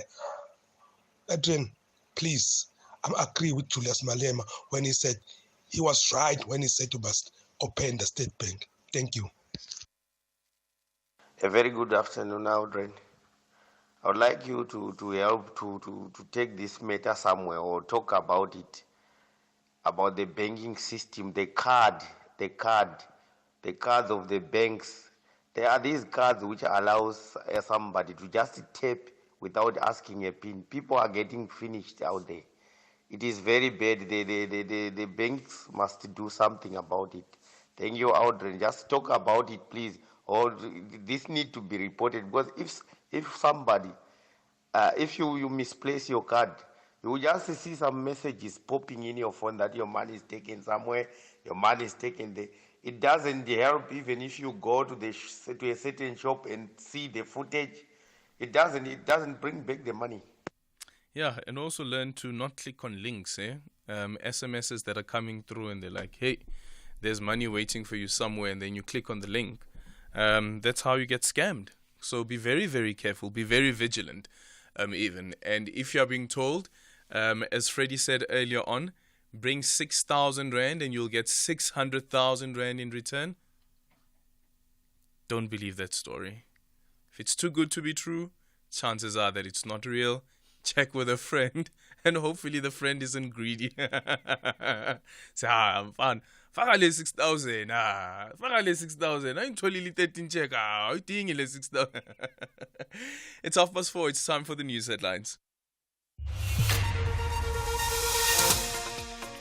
And in the headlines, the Constitutional Court says the contention by the Independent Candidates Association that a vote for a political party counts double than that of an independent candidate does not have merit. The court said it was possible for voters to split their votes. The Apex Court delivered the judgment in the ICA's challenge of the Electoral Amendment Act. In other news, the family of one of the 7 people killed in a mob justice attack in Diepsloot, north of Johannesburg, say they are still shocked. 20-year-old Clyde Melonson was allegedly fetched by a group of angry residents from his house on Friday night before he was stoned and burned. The mob accused him and the group of being responsible for a spate of crime in the area. And a surgeon at a hospital in the city of Khan Yunis has told the BBC that the hospital is overwhelmed by hundreds of people wounded as Israel mounts a ground offensive against Hamas in southern Gaza. Details on these and other stories at the top of the hour. SAFM, guiding you through the rush hour traffic. Yeah, very heavy getting out of Joburg through Midrand today. We're still dealing with this collision scene just before the Olifantsfontein road off-ramp, and traffic is backed all the way into Buccleuch. You will feel that top of the N3 as you ramp through to the N1 and top of the N1 as you come from Rivonia and want to turn off the N1 North onto the N1 North towards Midrand if you follow. So big queues going that way. Also crash on the N3 at London Road. That's also slow from Buccleuch as you line up into Alex, direction Edenvale, and still dealing with the crash on the N1 at Soweto, just down by the N17 off-ramp, and that's very slow going from Rudaport, traffic piling back towards Gordon Road. Durban's N2 South remains under pressure between Sabaya and the crash scene before the Kwamashu Highway exit. And Cape Town today, quite a big backlog of traffic on the N2 outbound approaching Somerset West. There's been a collision on that N2 eastbound just before Broadway Boulevard, and traffic queues back through Macassar. Also some roadworks on the M1 just between the Klipeville and Clubmuts exit, so a slowdown on your way to Paarl through a single lane section. Rob Byrne, SAFM Traffic. This is SAFM Sports with Tuming Khapele. In your sports this hour, let's start things off with cricket. Cricket South Africa have named the Proteas squad for the all-format inbound tour against England from the 10th of December to the 7th of January.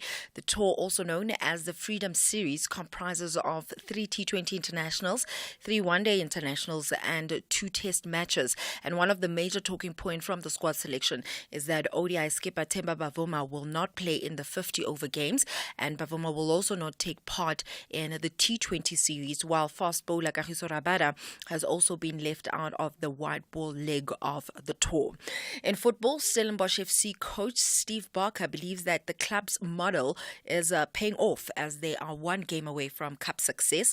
The side from the Winelands will face TS Galaxy in the final of the Carling Knockout Cup, and that's on the 16th of December. And even with this possible access to the kind of money that would make his team extremely competitive, Barker believes that they've done it the hard way. We each asked the question, the whole squad, what makes you feel special and to be part of this group? And I actually said, to be part of this club, we don't buy opportunity, we create opportunity. So I think that's the way we do things. And we'll continue to create opportunities. To see all the way to Makanya in the stands today. Coming back from MLS, looks like he's got Adidas sponsor or something. He's looking sharp there. To see somebody like that coming back and supporting the team. A player like Mtetwa, he SMSs us and says, well done, making the final. We've always known the Stellenbosch Academy producing countless emerging talent like the likes of Oloitu Makanya, as Barker mentioned earlier on, and also the likes of Ashley Dupree. And we see that the club is continuously doing well. Then a quick update on the Banyana game. South Africa currently leading 1-0 over Burkina Faso at the Lucas Moripe Stadium. So the aggregate is currently sitting 2-1 advantage to Banyana. South Africa need to win to qualify for the Women's Africa Cup of Nations, and the game now is in its 80th minute. Elsewhere, President Joko Widodo says that Indonesia will send a declaration of interest to FIFA, looking to jointly host the 2025 Under-20 World Cup with Singapore. The decision comes after Indonesia was stripped of the rights to host the tournament earlier this year due to opposition from some government officials to the participation of Israel. In the meantime, referee Simon Hooper will not be stood off or stood down from officiating Liverpool's game at Sheffield United on Wednesday. This is despite his error in Manchester City's 3-3 draw against Tottenham Hotspur. It's been accepted that it was just human error that saw Hooper call back a Manchester City advantage, and this is the very same referee that was stood down earlier this season after failing to award a penalty to Wolves in their 1-0 defeat at Manchester United for a challenge by Andre Onana in stoppage time. Ending things off with the Commonwealth Games, the Gold Coast has withdrawn its bid to host the next Commonwealth Games, ending any type of hope that the event will still be held in Australia. The coastal city hosted the 2018 Games, and Mayor Tom Tate had said or insisted that it could do it again. But the federal and state governments have repeatedly ruled out supporting the event, as had his own deputy mayor. Organizers said that they may have to postpone or cancel the next installment of the Games. With that said, it's a wrap from my side. For SAFM Sport, I'm Dumin Khapele. Economic news on SAFM. Facts and figures you can count on. And it is time for a market update with Makwe Masilela, Chief Investment Officer at Makwe Fund Managers. Makwe, good afternoon. Welcome to the show. Let's look at the yearly results of NAMPAC and also the appreciation interims of capital. Oh, apologies. We seem to have lost Mark. They were going to try and get him back on the line. 0614-104107. You can also drop me an X at Aldrin Sampear, and our studio line is 086 000 2032. Like, for instance, point that was raised by another voice note. It says that the prosecutor said the bail must be 5,000. The defense said 4,000. What did the magistrate say? Yes. What did the magistrate say? 10,000. Why did the magistrate say 10,000? That is still unfair. Wait, Tommy, pendula umbuzo. Answer the question. Few inches later. Wait, Tommy, pendula umbuzo.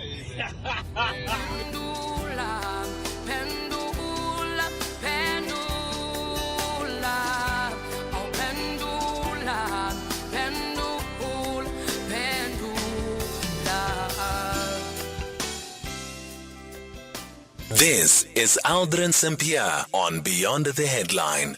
I know that I don't know. Economic news on SAFM. Facts and figures you can count on. A market update with Makwe Masilela, Chief Investment Officer at Makwe Fund Managers. Makwe, good afternoon. Welcome to the show. Let's look at NAMPAC's yearly results and also capital's appreciation interims. Afternoon, Adrian, to you and to the listeners. NAMPAC, Adrian, they made the much-needed intervention, including implementing a turnaround plan, capital and debt restructuring program, including rights offer.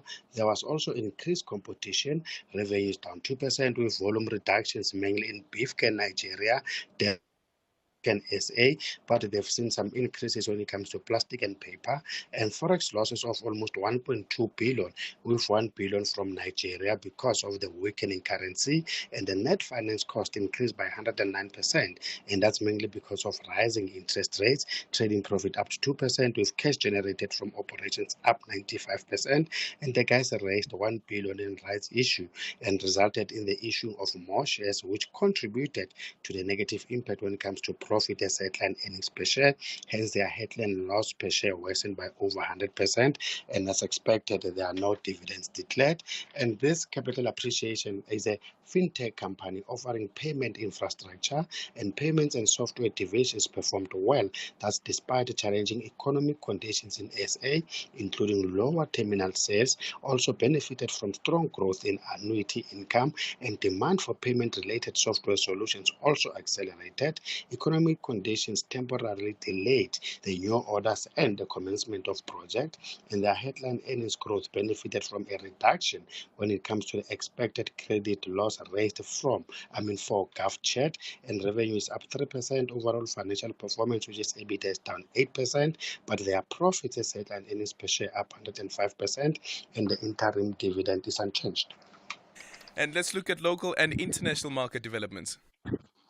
It's more of a negative day more than anything, even though the JS is up a little bit. The US Fed, Adrian, on Friday, they were less hawkish than markets were expecting, and that led to the dollar nest in recent losses amid growing conviction that the US Fed was done raising interest rates and will begin cutting them in early 2024, and noting that the prices of durable goods in the US have been falling for the 5 straight months, so deflation could speed inflation's return to 2% in the US, and an attack on an American warship and commercial vessels in the Red Sea yesterday is risking igniting investors' worries about a widening of the between Israel and Hamas, potentially complicating the outlook for stocks. And we know that markets are sensitive to any expansion of this conflict.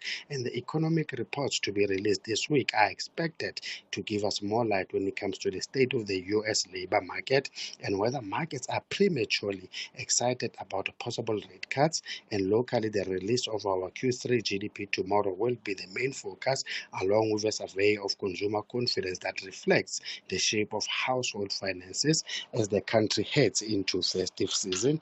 And we've seen that the yellow metal is extending a raft of recent cases. Markets bet that the Fed could begin cutting interest rates by as soon as March 2024, even though central bank officials remained cautious. And the prospect of easing interest rates bodes well for gold, given that higher interest rates push the opportunity cost of investing in the yellow metal. But later in the session, we saw profit taking kicking in. As we are talking, gold is down 1% at 2,047, platinum is down 0.9% at 925, and oil prices extended declines. And that pressured by investors that are skeptical over the latest OPEC Plus decision on supply cuts and uncertainty surrounding global fuel demand, though the risk of supply disruptions from the Middle East conflict limited losses. Brent crude is down 1% at $78 a barrel. The DAX is flat, FTSE is down 0.4%, CAC just like the Dow, that down 0.3%, S&P is down 0.7%, the GSE is up 0.1%, with our resources down 2.4%, our financials are up 0.3%, industrials up 1.6%, and the rand, Aldrin, is 18.79 to the US dollar, 23.71 to the pound, and 20.32 to the euro. Thank you so much. That's Makwe Masilela, Chief Investment Officer at Makwe Fund Managers. So we're looking on our live feed. Remember that we're streaming live on Twitter.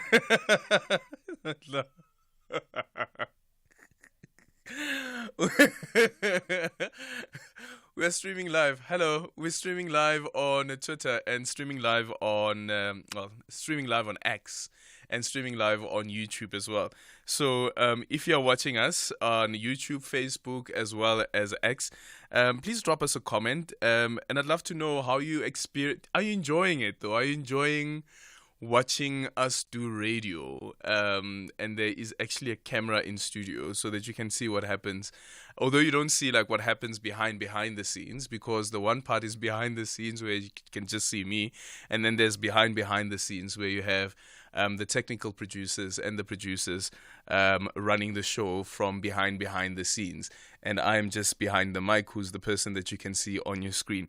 But I'd love to know how you're experiencing it. I just got a comment here from Lady, I think it is, saying, hey Aldrin, just a quick question, can you also comment on this platform? I think let's give it a try, and let's see if how it flows, commenting on YouTube, and see if we can get those comments on.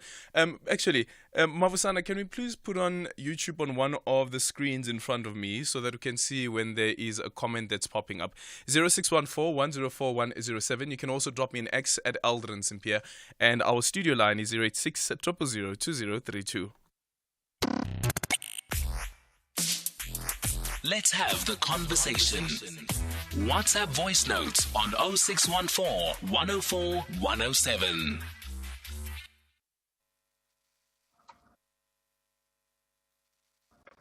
Good afternoon, Aldrin. Anonymous in Free State.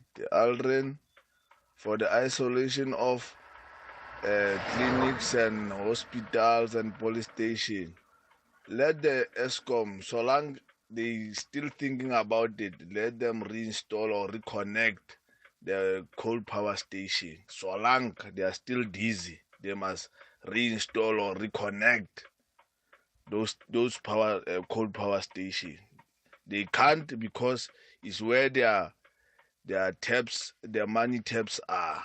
That's why they make as they are confused. Why do we actually consult COSATU on any particular issue? The COSATU has watched the ANC collapse every single SOE into bankruptcy. It's watched us go to junk status, watched the country go being grey listed. They've watched the Transnet and the harbours all collapse.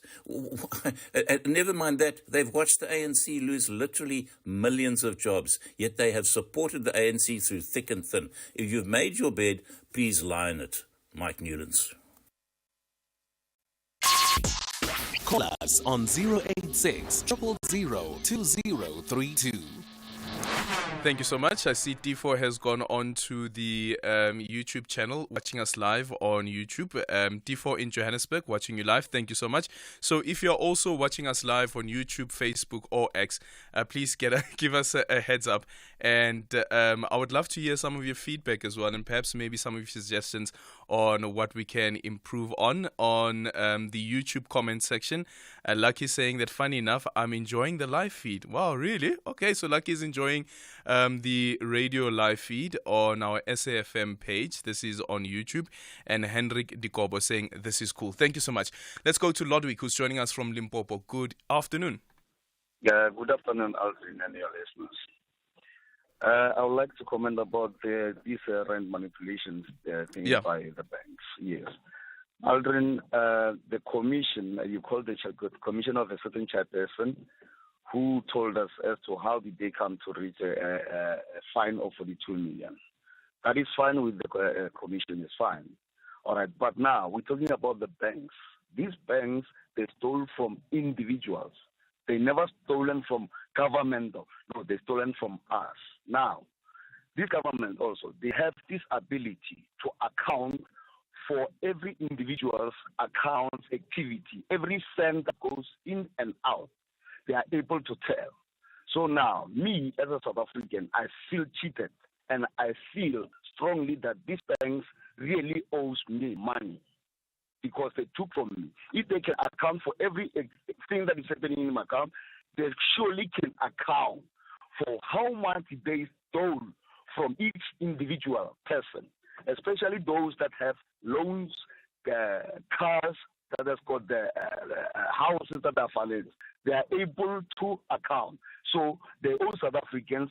I urge banks or I urge government to take more initiatives to push these banks to account and give back every cent to every individual, like as they can account for everyone's every individual's account activity. Yeah. Okay. You see things like sorry. Yeah, you're saying things. Yeah, you see things like this year in South Africa have been happening for some time. And then if you look at Africa, Mali, Burkina Faso, and Niger, some of the things that push people to come and undermine their government and take everything all by themselves, it's things like this year. What kind of government is this year that allows banks to get away with murder, charge them 42 million? What about us, the people that stole from us? What about me as an individual that stole from me? And you know, Lodwick, for me also, it's like, for instance, you know, when the Competition Commission, for instance, fine companies for colluding and so forth, at the end of the day, it's you and I who paid a hefty price for it. How do we get reimbursed for the money that was taken out of my pocket, out of my bank account?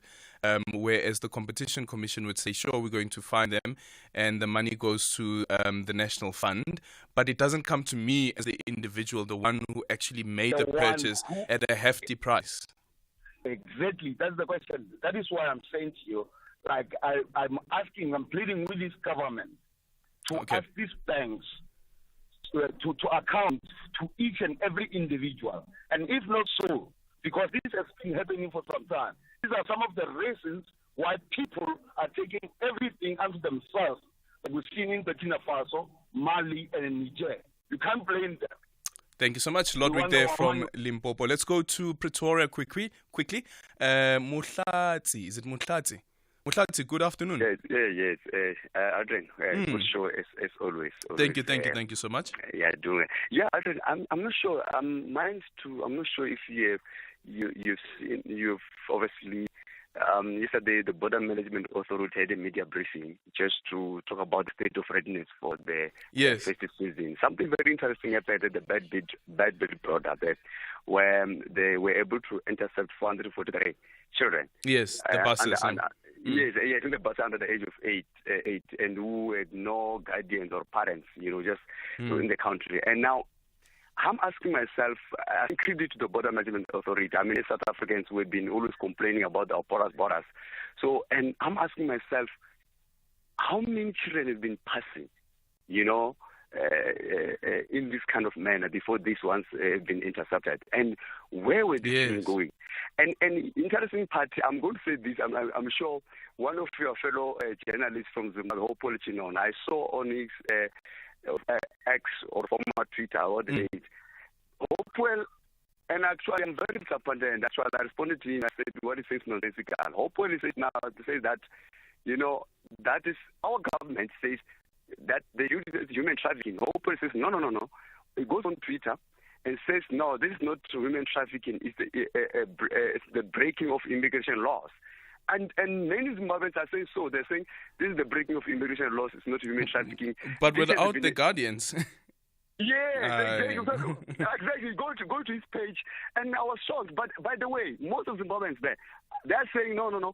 This has been happening for a long time. These kids are coming here to see their parents. The question is, if it has been happening for a long time, it's because we've been having challenges at the border. But now we've got a border management authority, which is there to restore order at our borders. Yeah. But also, what makes me angry as a patriot is the disrespect that the likes of Opel Chinon, is well-respected international, could go on X and defend that nonsense, to say that is not human trafficking, but it is just these kids were going to see their parents, and that it's just a breaking of immigration laws. But I felt very disappointed. Let's see what the investigation is going to reveal. Let's see what the border management investigation is going to reveal about these children, where these children were off to, and who was supposed to meet them on the other side. And if indeed this is a this is a trafficking, the question also is how long this has been happening for, and if there are children who have been trafficked into the country, where are those children currently? Remember, earlier this year we also did a story of people who were trafficked, and the farm owners, I think it was Barberton, if I'm not mistaken, in Mpumalanga, were arrested because there were people who were trafficked to the farm, and the people left Mozambique, if I'm not mistaken, it was Mozambique, and they were told that they're going to find jobs on the other end and so forth, only to come this side, work on a farm, and actually be enslaved. By the way, I'm loving the comments on the YouTube channel where we are streaming live. Felicity Mulauti saying, I'm watching you on YouTube and it is ruining my illusion that you wear a tux every day while presenting. No, we don't wear tuxedos every day while presenting. We mostly just do that for TV. And then this one saying, Lindo saying that, Aldrin, nice view, my boy, and you look good on a good show. Thank you so much. It's Lindo here in the Val. Let me see another comment here. Somebody wants to say a shout out to their mother and their wife and the girlfriend, Roski DK. And Patrick saying, I'm enjoying watching you live. So thank you so much. So give us some feedback around watching radio live on our streaming services, X, Facebook, as well as YouTube, and tell us about the experience, maybe some things that you'd like to suggest that we can improve on, and also how do we incorporate whatever we are experimenting here with into the mainstream program that we have and we put together for you every afternoon. 0614-104-107, and you can drop me an X at Aldrin Sampear. Aldrin, at some point you once asked how people can think of another person. For the first time I see you on Facebook today. You are wearing a white t-shirt. You are just an ordinary man. I thought maybe I'll come across at Aldrin who's wearing a tie or serious. You're just a light Jane. Thank you very much, boy. Work hard. Hey, you've gone very far. I know you're telling a story. Thank you very much. I love you, my boy. Thank you so much. Thank you so much. Thank you so much. God bless Africa. Thank you. Okay, let's see what the producers think about that. But thank you so much. Good afternoon, Aldrin. Aldrin, I wonder why they want the EFF members to apologize to the parliament or to Ramaphosa. Ramaphosa, when he's going to apologize to the nation about the Pala, about the load shedding, because load shedding, they know exactly is a sabotage. They are still stealing from load shedding. They are still stealing from ESCOM, but there is no one held accountable. No apology we get from ESCOM, even to the same Ramaphosa, while he knows what's going on there. Yeah, but Dr. Josienzo Ramakgopa did apologize. But I don't know if the apology is enough, though. SAFM values your views. Be an active citizen. Hashtag SAFMBTH. It's 4 minutes now before 5 o'clock. 5 young and upcoming visual artists in the Northern Cape, funded by the UK-based Oxford University, embarked on an audacious project questioning the relevance of embalming in modern society. The project, which ran for a month at the McGregor Museum in Kimberley, saw collaboration between art, science and archaeology. Artists use their creative prowess to answer the question of what should be done with the dead whose remains are displayed at museums around the world. Umphemetsi Balitseng has the story. The upcoming artists were given the tough task of bringing to life bones that have been lying in this museum for many years. The young artists had to tap into their creativity and answer the question of what should be done to human remains on display at the McGregor Museum in Kimberley.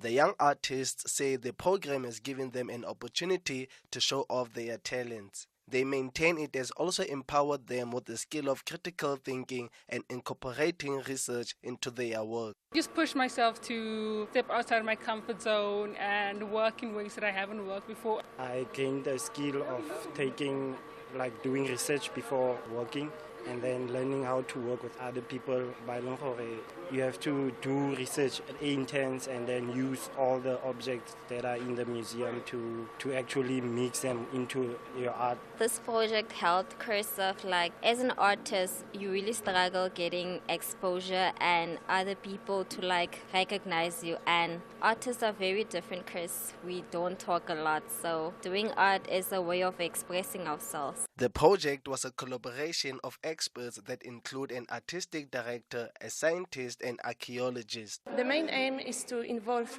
local artists, which were selected through the open call, and ask them to take inspiration from their own culture, heritage, and as well as a collection, to talk about difficult subjects like death, life, spirit, also about the remains, the ethics around remains display in a museum.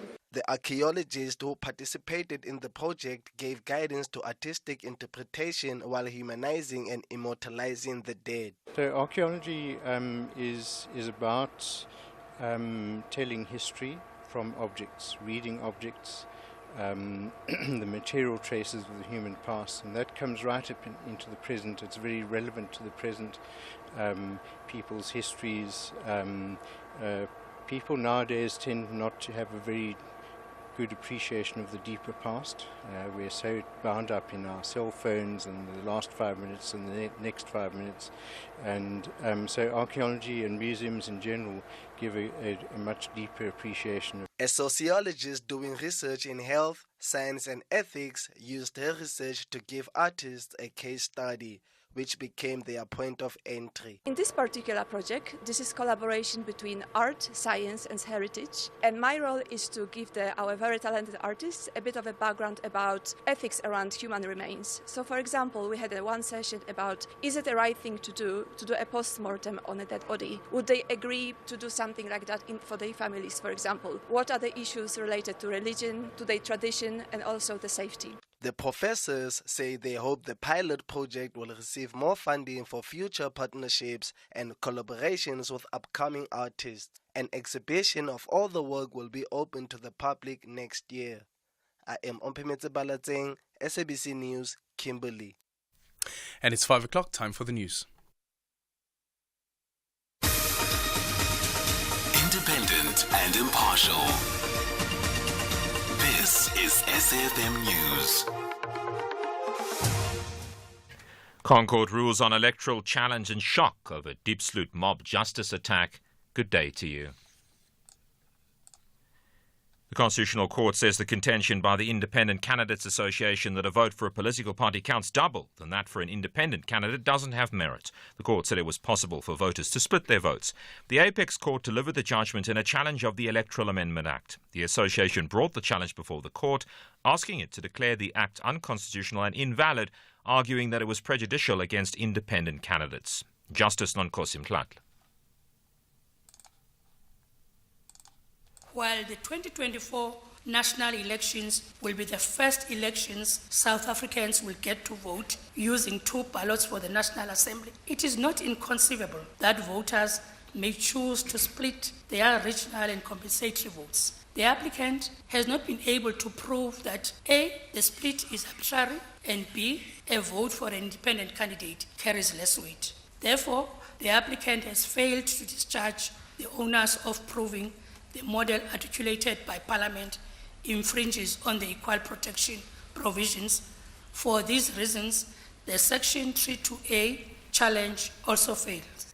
The family of one of the 7 people killed in a mob justice attack in Diepsloot, north of Johannesburg, over the weekend say they're still shocked. A 20-year-old man was allegedly fetched by a group of angry residents from his house before he was stoned and burned, together with 6 others near a dumping site. The mob accused him and the group of being responsible for a spate of crime in the area. His sister, Busisiwe Mputi. Even if maybe he did such things, but he didn't deserve to die like a dog, to be burned alive. No, it's not fair. It's totally not. And everything, they will say it's mass saving. Like, even now, there are still gunshots, even if he's dead. But there are still gunshots. I don't know where are the gunshots coming from.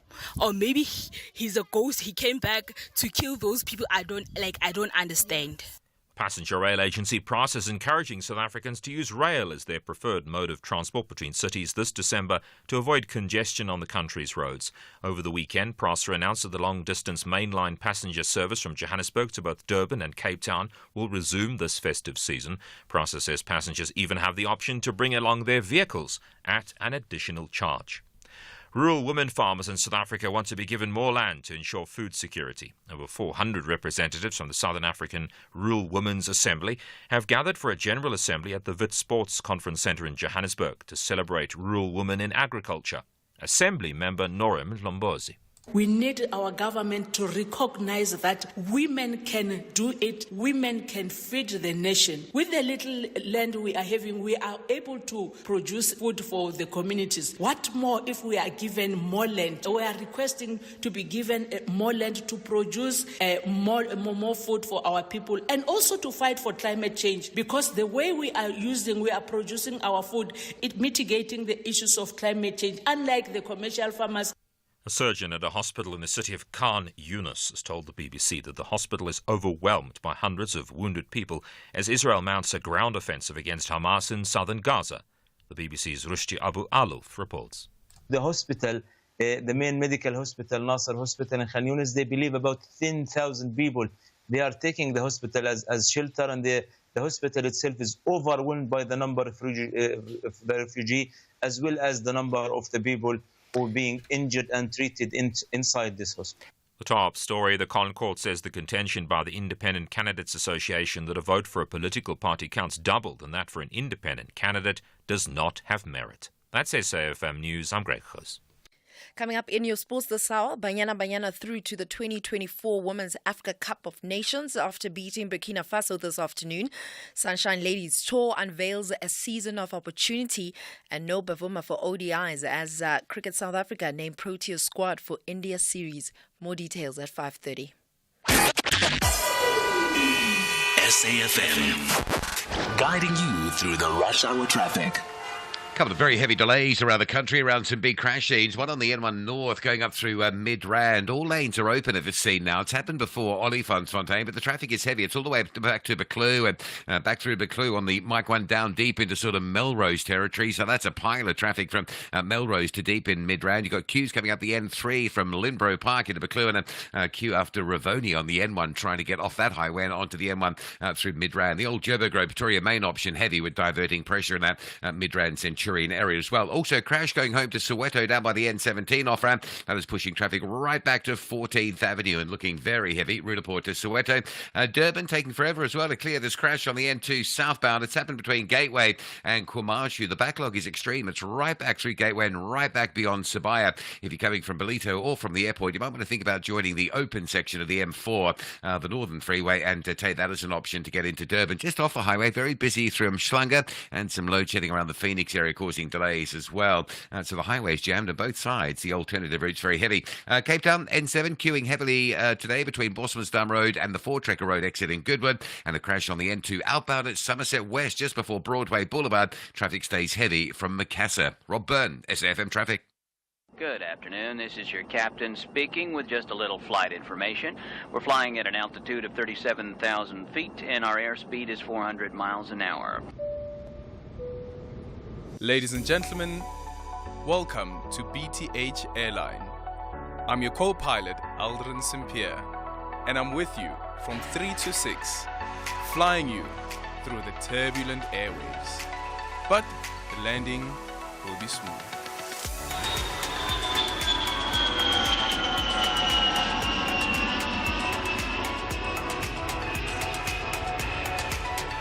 So just sit back and relax and enjoy the rest of the flight. This is Aldrin Sampear on Beyond the Headline.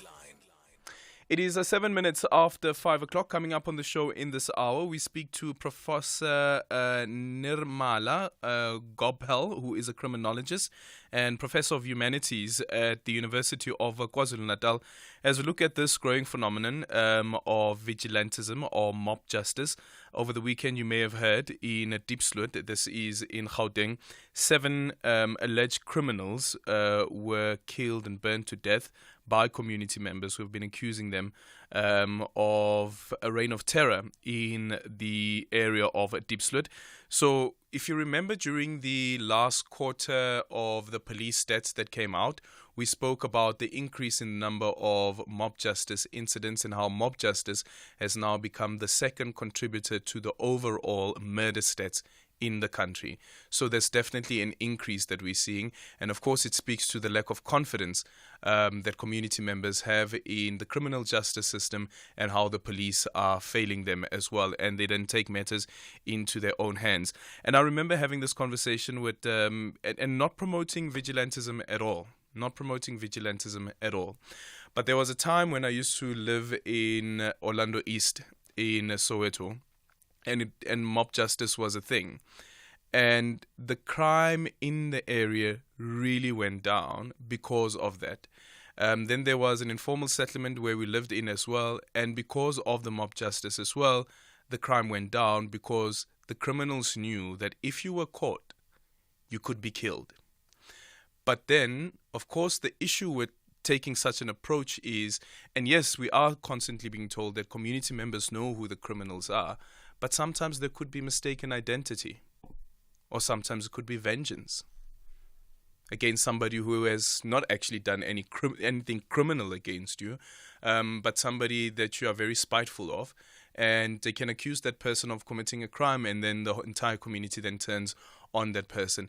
And that's the reason why you have a criminal justice system that tries to prevent that, make sure that you have the right person being convicted.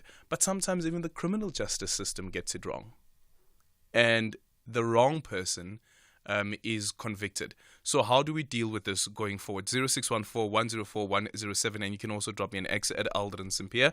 And then at 5:20, we speak to Samkelo Masegwe, SABC News reporter.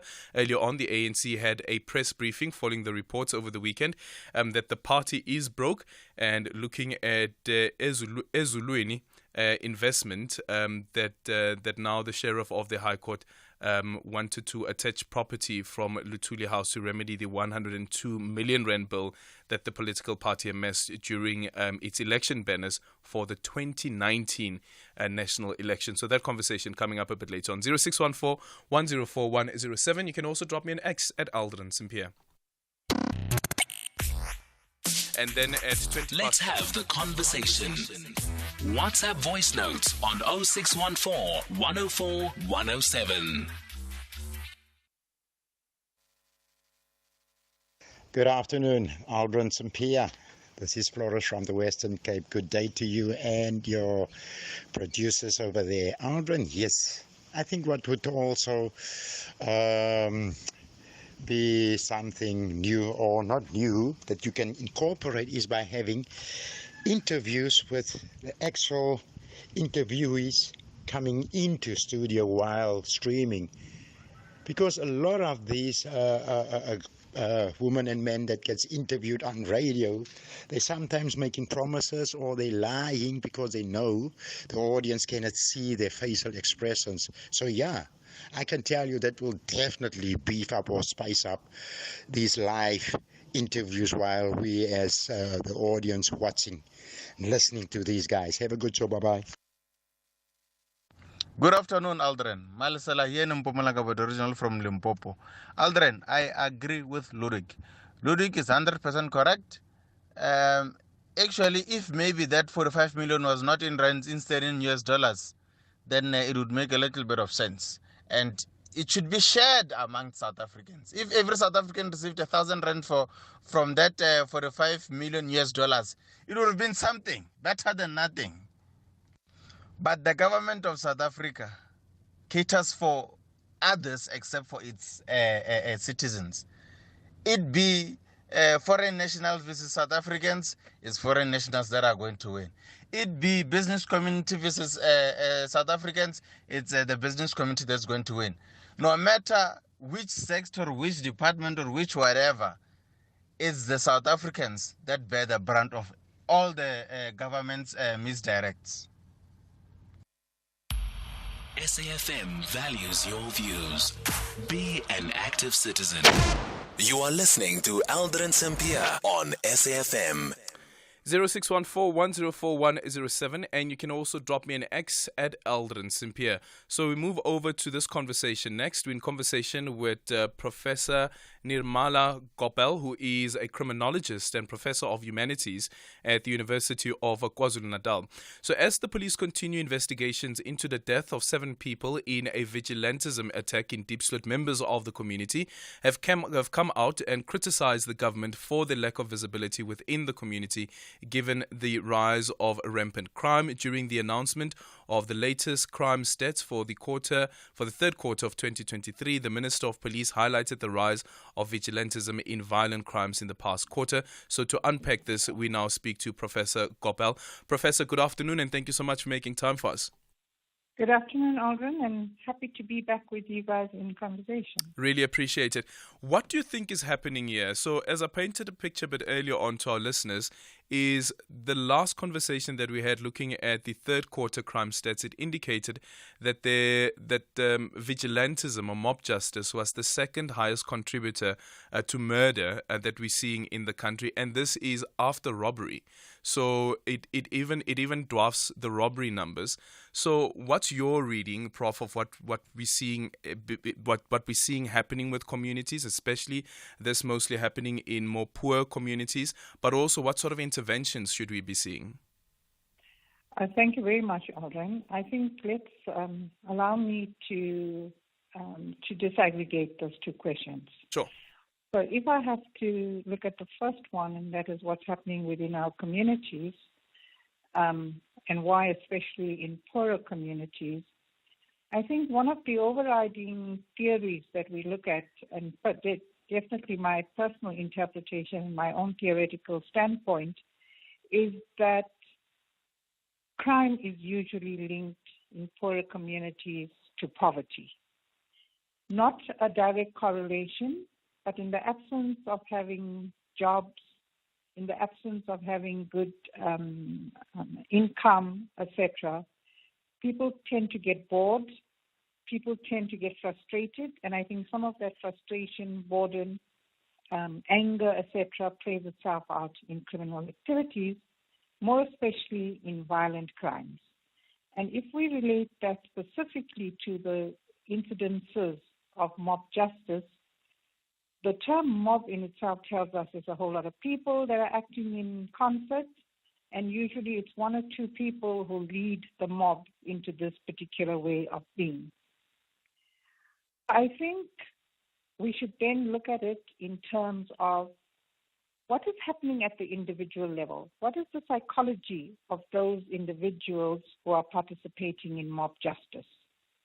What is the psychology that's prevalent? What is the prevalent psychology in the community that's allowing and facilitating this kind of behavior?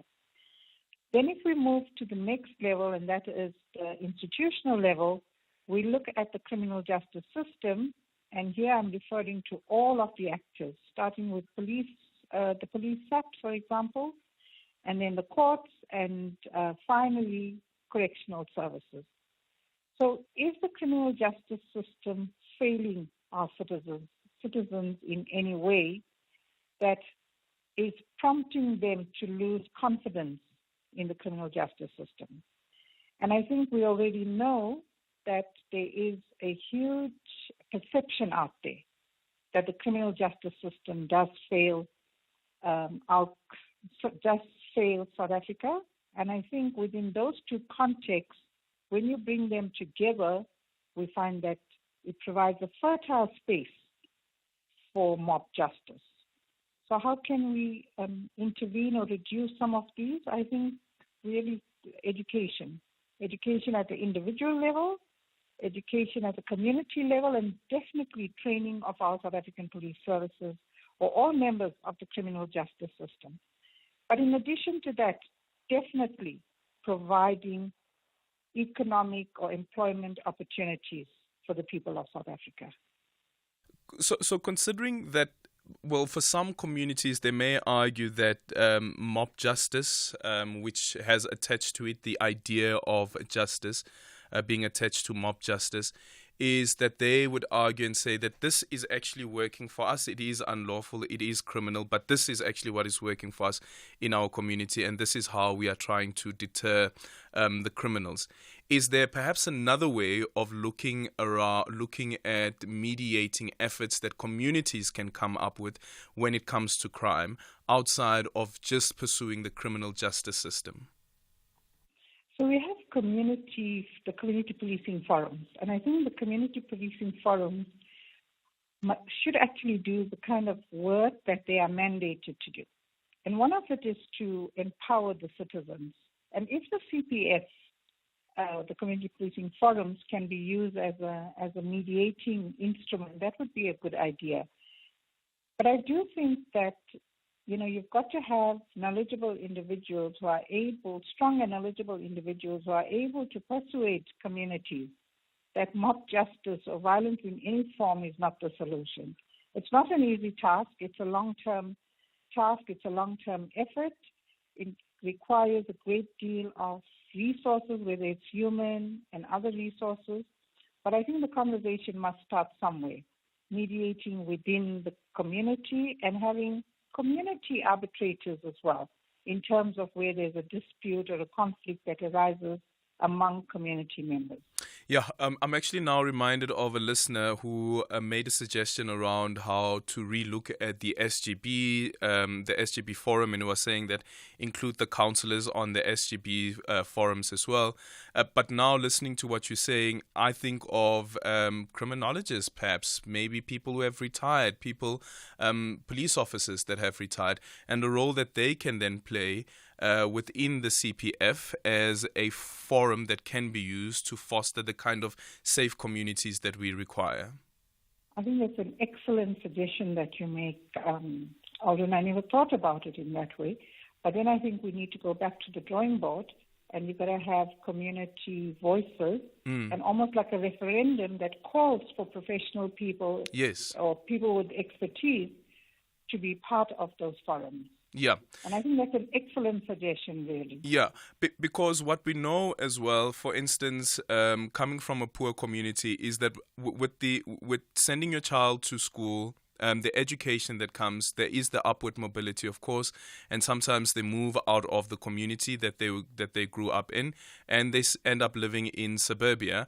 However, though, the challenges that the family back home still face, including crimes, perhaps maybe something that you as the professional who now lives outside of that area can come with your knowledge and what you've learned so far to contribute towards a safer community, including those people, as I've said earlier on, people who have retired or people who do have the spare time to say that I want to commit to help making our society a much safer society. Absolutely, Aldrin. I think there are many retired people who would love to be part of these initiatives, contribute, give back to societies. No, perfect. Thank you so much for your time. That is Professor Nirmala Gopal, who is a criminologist and also a professor of humanities at the University of KwaZulu-Natal. So, as I indicated, with the last crime stats that came out, this is from July to September, the third quarter. If you look at the total number of murders in that in that 3 months. Look at, for instance, the contribution of vigilantism and mob justice. So the top contributor to murder is arguments, misunderstanding, road rage, and provocation. And that resulted in around 1,053 murders. The second is vigilantism at 428 murders, and then robbery at 420. And for me, it's a scary thought that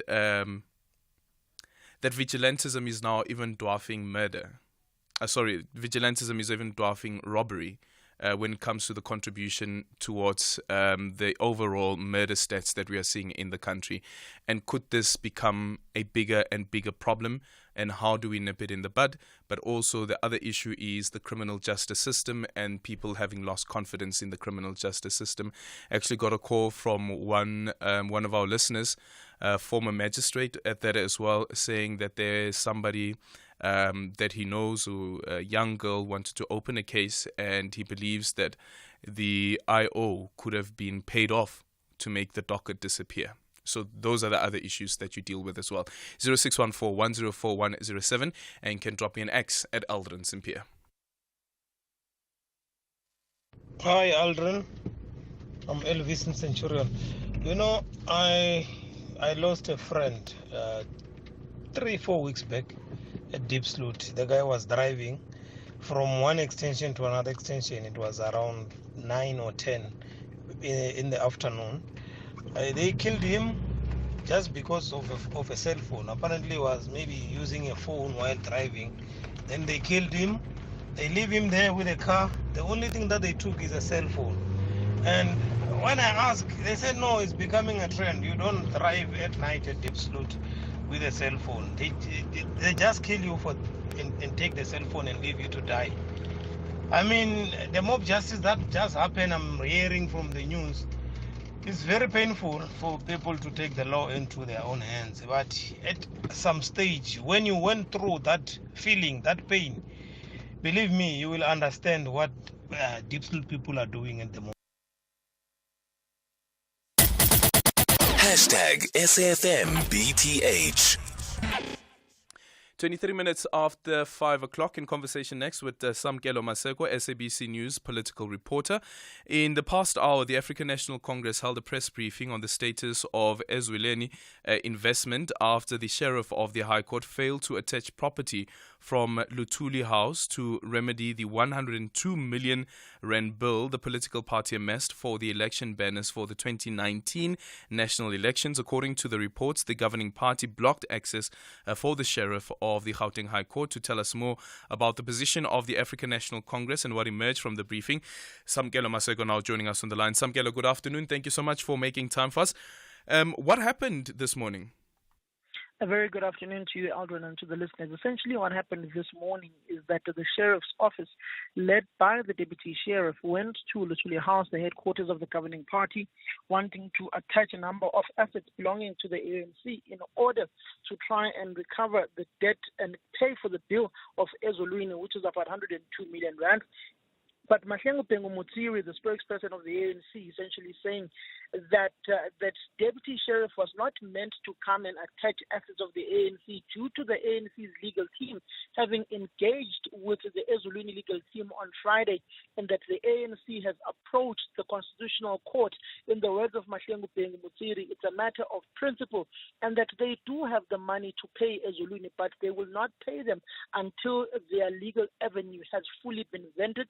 And if they lose or they're not granted direct access to the Constitutional Court, then they will look at other avenues of settling the debt with this particular company due for their branding merchandise towards the 2019 general election.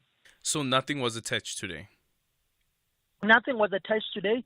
The sheriff's office was not allowed into Luthuli House's headquarters. What we do know through Mahlengu Mutsiri is that they then called the sheriff's office and they received a verbal apology from the sheriff's office saying that the deputy sheriff was not meant to go there, but they have now since asked for a formal letter of apology.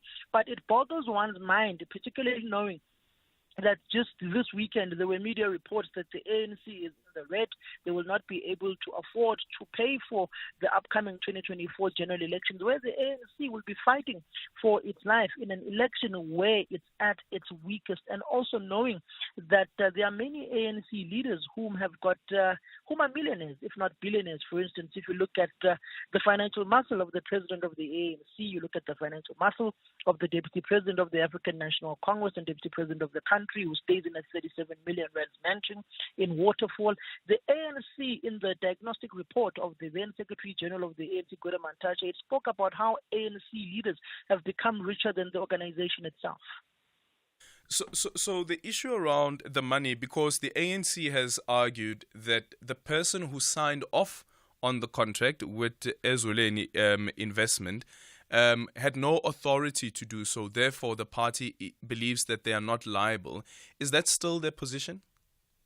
That is still their position. When we spoke to Mahlengu Mutsiri, he said that those whom had signed off on this particular contract with Ezulwini, they have laid criminal charges against them for going against the procurement or the supply chain processes of the African National Congress. We also do know that the former general manager of Luthuli House was in sticky water on this particular issue, and that is the late Ignatius Jacobs. At the time, Fikile Mbalula was the head of elections of the African National Congress. He also was and spoke on this particular issue.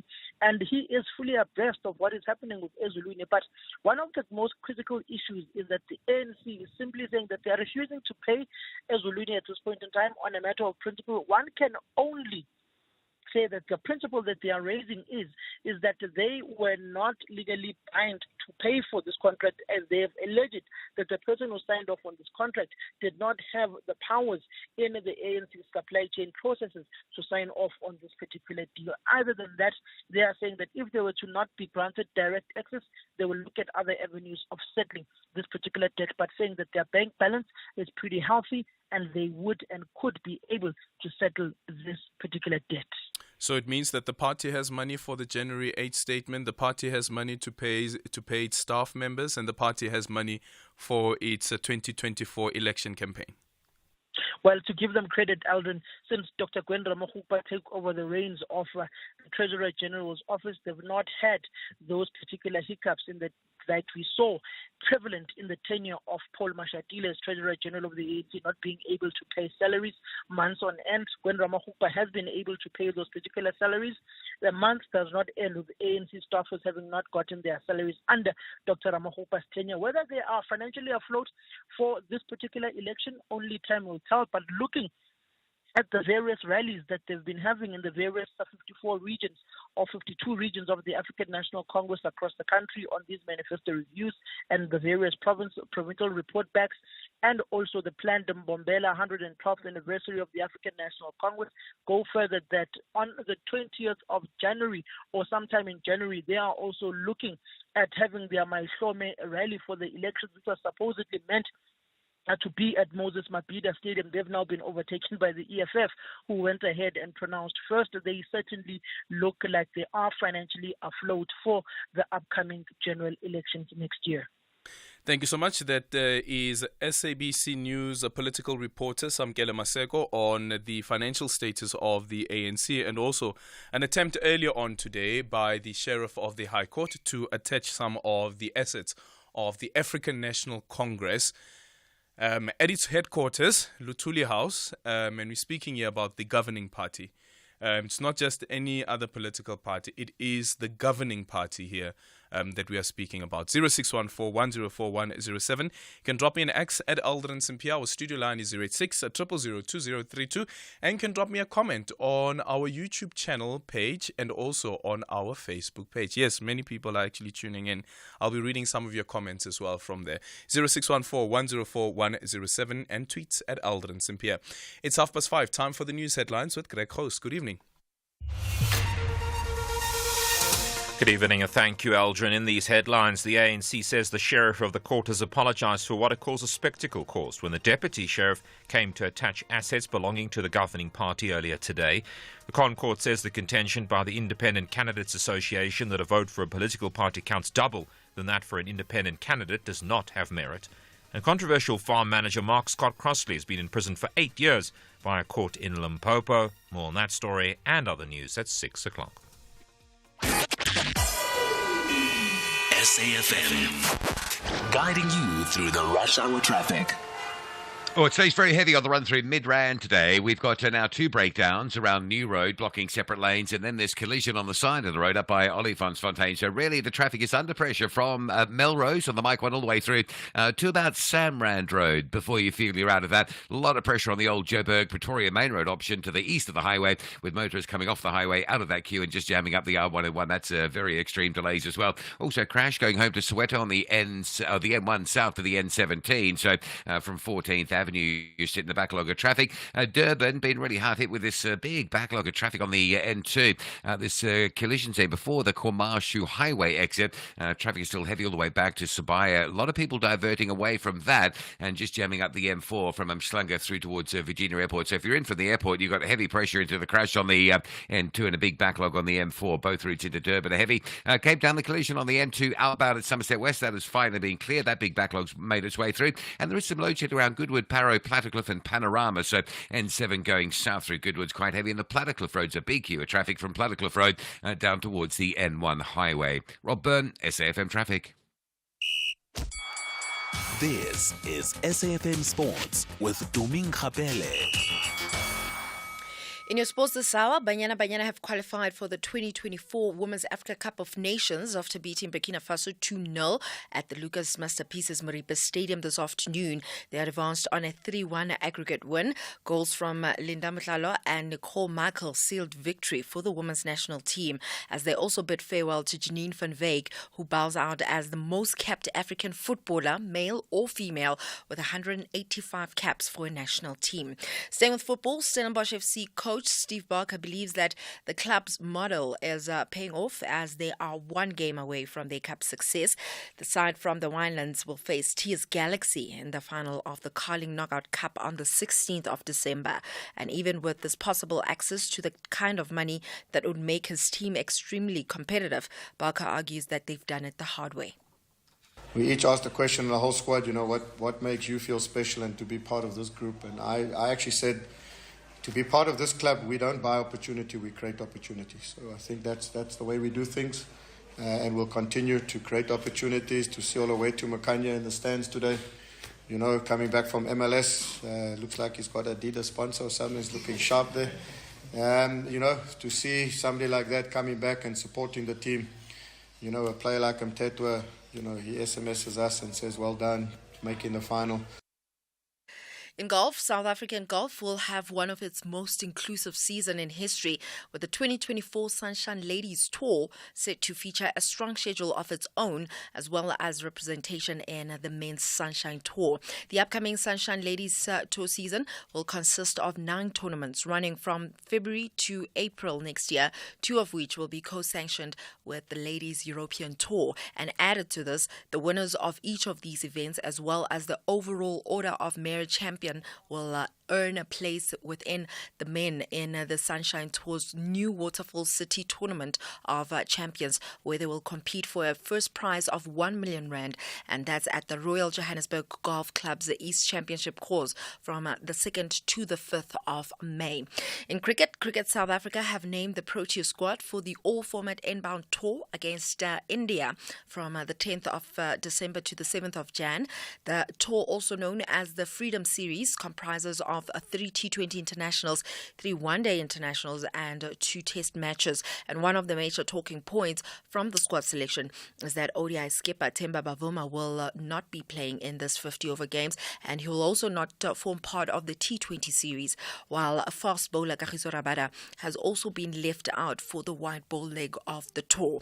Meanwhile, Protea's woman Anneke Bosch admits that their bowling came short in their 13-run loss against Bangladesh women. This is in the first T20 international in Benoni. South Africa was set for a 150-run target, with Bosch contributing the highest score of 67 in 136 total. However, she believes that the damage had been done in the first innings, where the visitors only lost 2 wickets. Our bowling wasn't the best. I think that can be a lot better and should be a lot better. And maybe, towards the end of the game, like towards the death, that the plans we have there with the bowling as well. Yeah, I think just better plans, because maybe our planning was a bit off, and we just didn't execute our plans perhaps. But yeah, I think it's going to be crucial that plan better for Wednesday, and then also to apply ourselves better, because there's no use. We have good plans, but we don't apply it or execute it. In Olympic news, French Sports Minister Amélie Oudéa-Castéra says that there's no plan B for the opening ceremony of the Paris 2024 Olympic Summer Games. This is after a man armed with a knife and hammer killed a German tourist and left 2 people wounded near the Eiffel Tower at the weekend. And according to the anti-terrorism prosecutor Jean-François Rickard, the 26-year-old suspect had pledged allegiance to Islamic State in a video recorded beforehand, and asked if the government was mulling a change to its plans to hold the ceremony or close to the Eiffel Tower, with several 100,000 spectators expected along its banks amid the security threats. The minister said that it was not being worked on by the government. With that said, it's a wrap from my side. For SAFM Sport, ke nna Tumen Kgapele. Modimo ke yo. Economic news on SAFM. Facts and figures you can count on.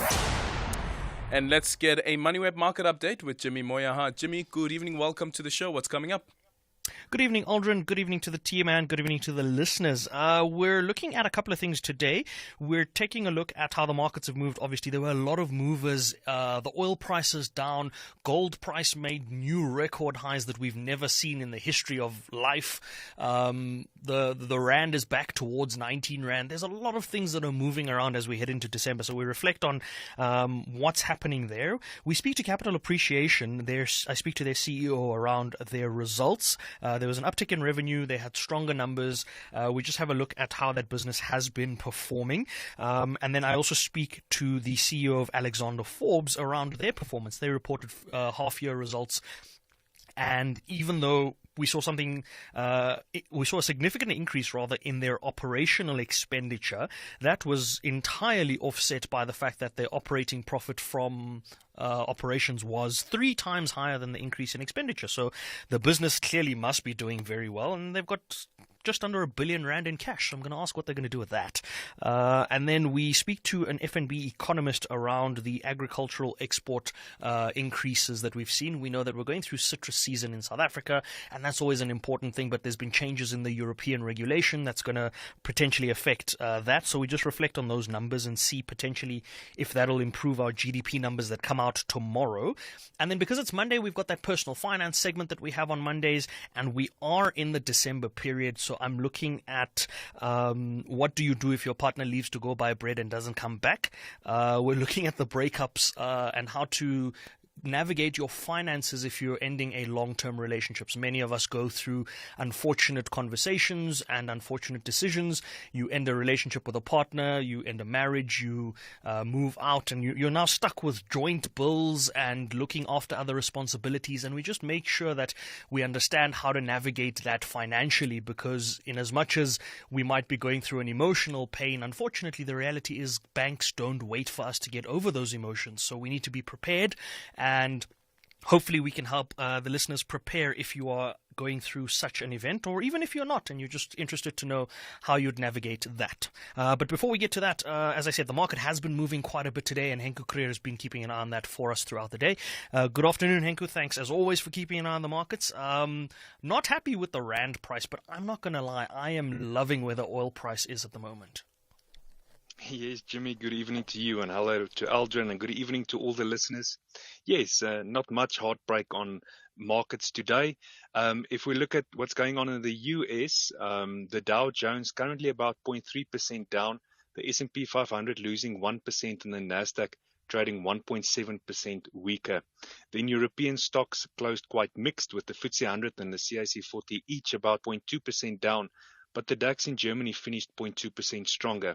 And then the JSE All-Share Index finished 0.3% stronger today at a level of 75,941 points, almost 76,000 points. The financial index was 0.5% up. The industrial index a lot stronger today, 1.8%, almost 2%, but unfortunately, the resources index lost 2.5% today, and we'll see now. And that's because of a lot of these mining companies that gave poor performances today. But first, Naspers finished 3% up. Richmond gained 1.8%, and Prosus and British American Tobacco each finished 1.5% stronger. But Glencore lost 1.5%, and Anglo finished 2.5% weaker. Together with Anglo, other companies that gave poor performances, Karoo finishing 10.5% down today. Bytes lost 4.5%, and then those mining companies giving our resources index a bit of a knock today. Goldfields, Amplats, as well as Implats, each lost 4%, and then Northam finished 2.5% weaker. But on the positive side, a great day for some companies that gave strong performances, like Telkom finishing 6.5% up. Pick n Pay and Pepkor Holdings each gained 5%, and equities, Quilter, Dischem and Clicks each gained 3.5%. On the commodities market, the price of gold very high, which I like to see, $2,050 an ounce, silver $25, platinum $925, and palladium really trading at a weak level, low level, $972 an ounce. I like the direction that the price of Brent crude is heading, and that's down, currently $77.50 a barrel. But unfortunately, I really don't like the direction the rand is going. 18 Rand 80 to the US dollar, 23 Rand 70 to the pound, 20 Rand and 30 cents to the euro, and 12 Rand 40, which you'll pay for an Australian dollar. Bitcoin shooting out the lights today, now trading at $42,000. That's more or less 800,000 Rand for a whole Bitcoin. Jimmy, that's how your markets performed today. Thank you for that update, Henku. I'm sitting in studio with my sound engineer who's smiling from ear to ear because he called Bitcoin back above $1 million before the end of the year, and at the time it was still sitting around 500,000 Rand mark, so it's made up a lot of ground towards that $1 million Rand target.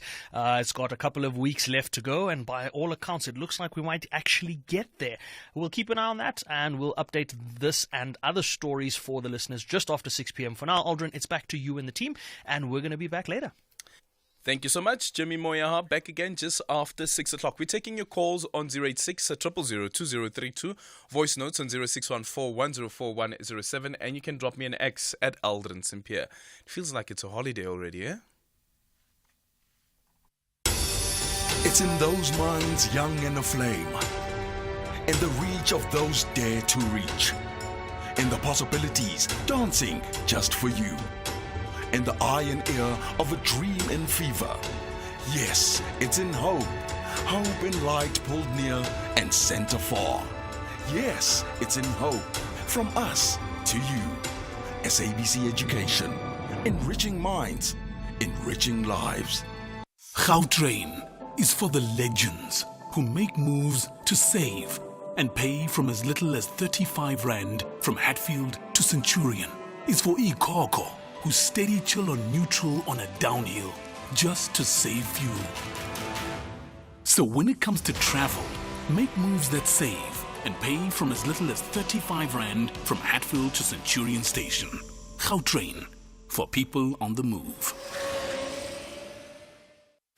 EFC is live this Thursday.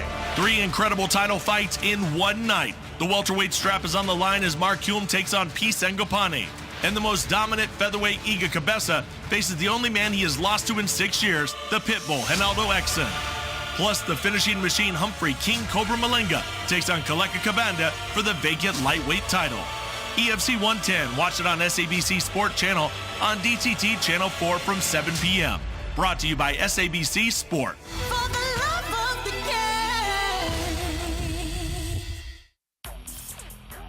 Conversations that you connect with and react to. SAFM. Hashtag SAFMBTH. It's 15 minutes before 6 o'clock. We're taking your calls on 086 000 2032. You can also drop me a voice note on 0614 104 107 and an X at Aldrin Sampear. And don't forget, we're streaming live on YouTube, so you can go to our YouTube channel.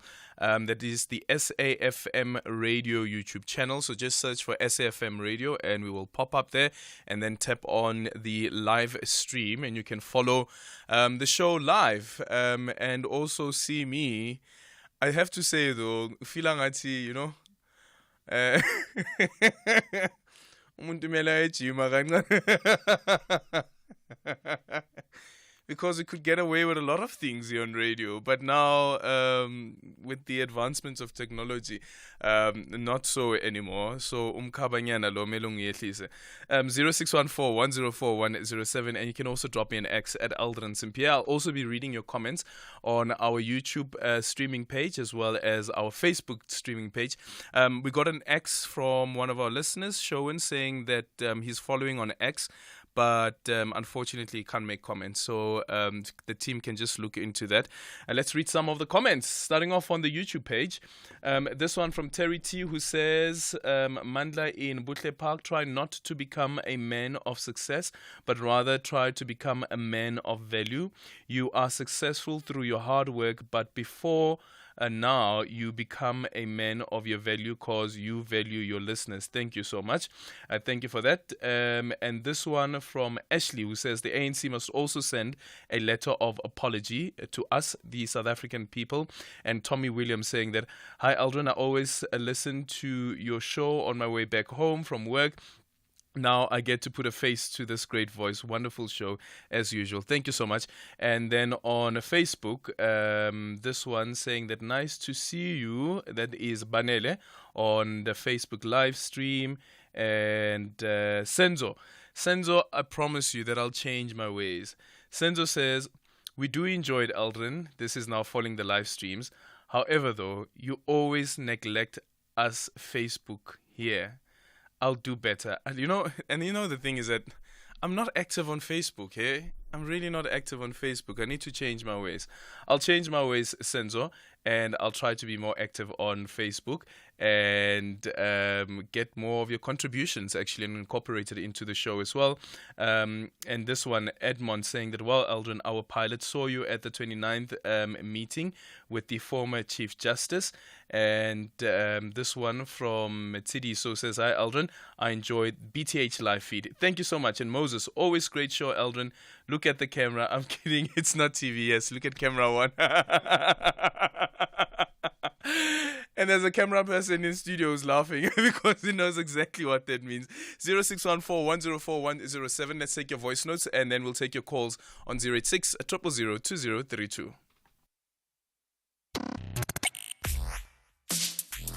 Let's have the conversation. WhatsApp voice notes on 0614 104 107.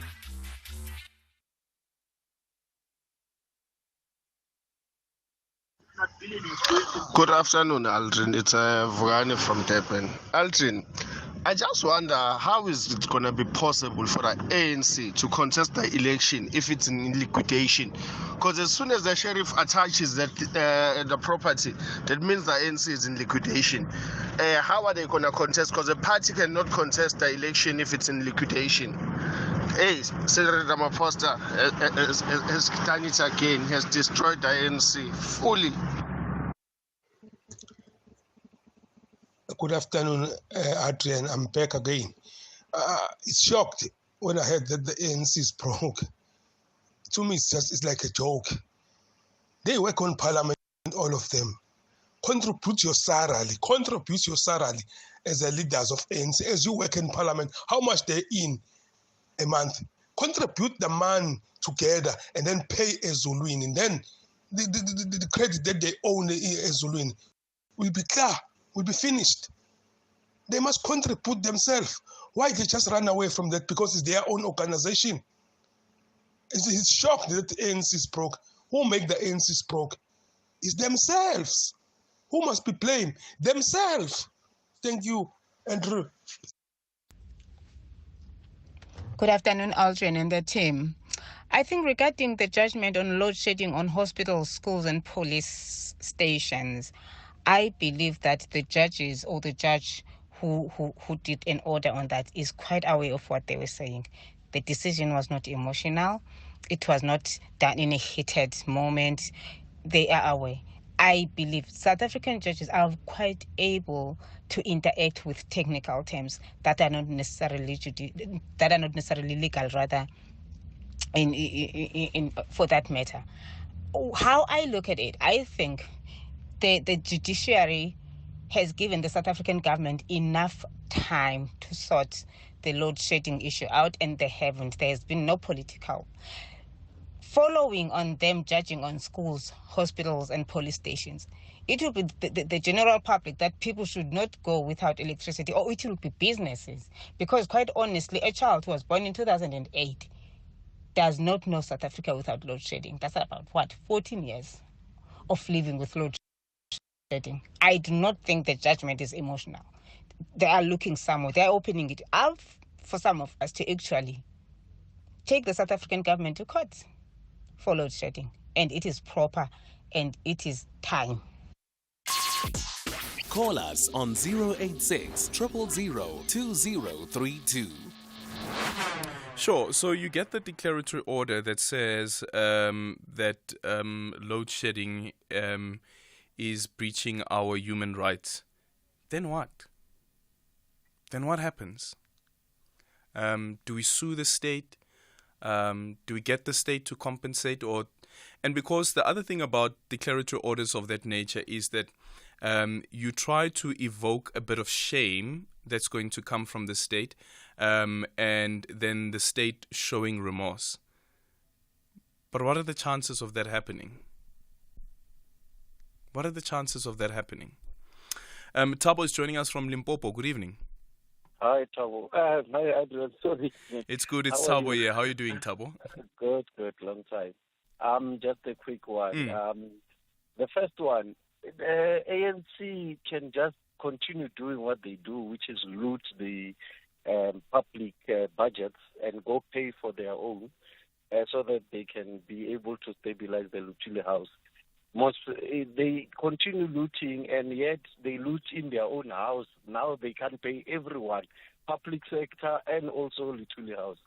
The second thing is that if you look at the judgment on Eskom, I really don't have faith, because I recently went to one of the police stations.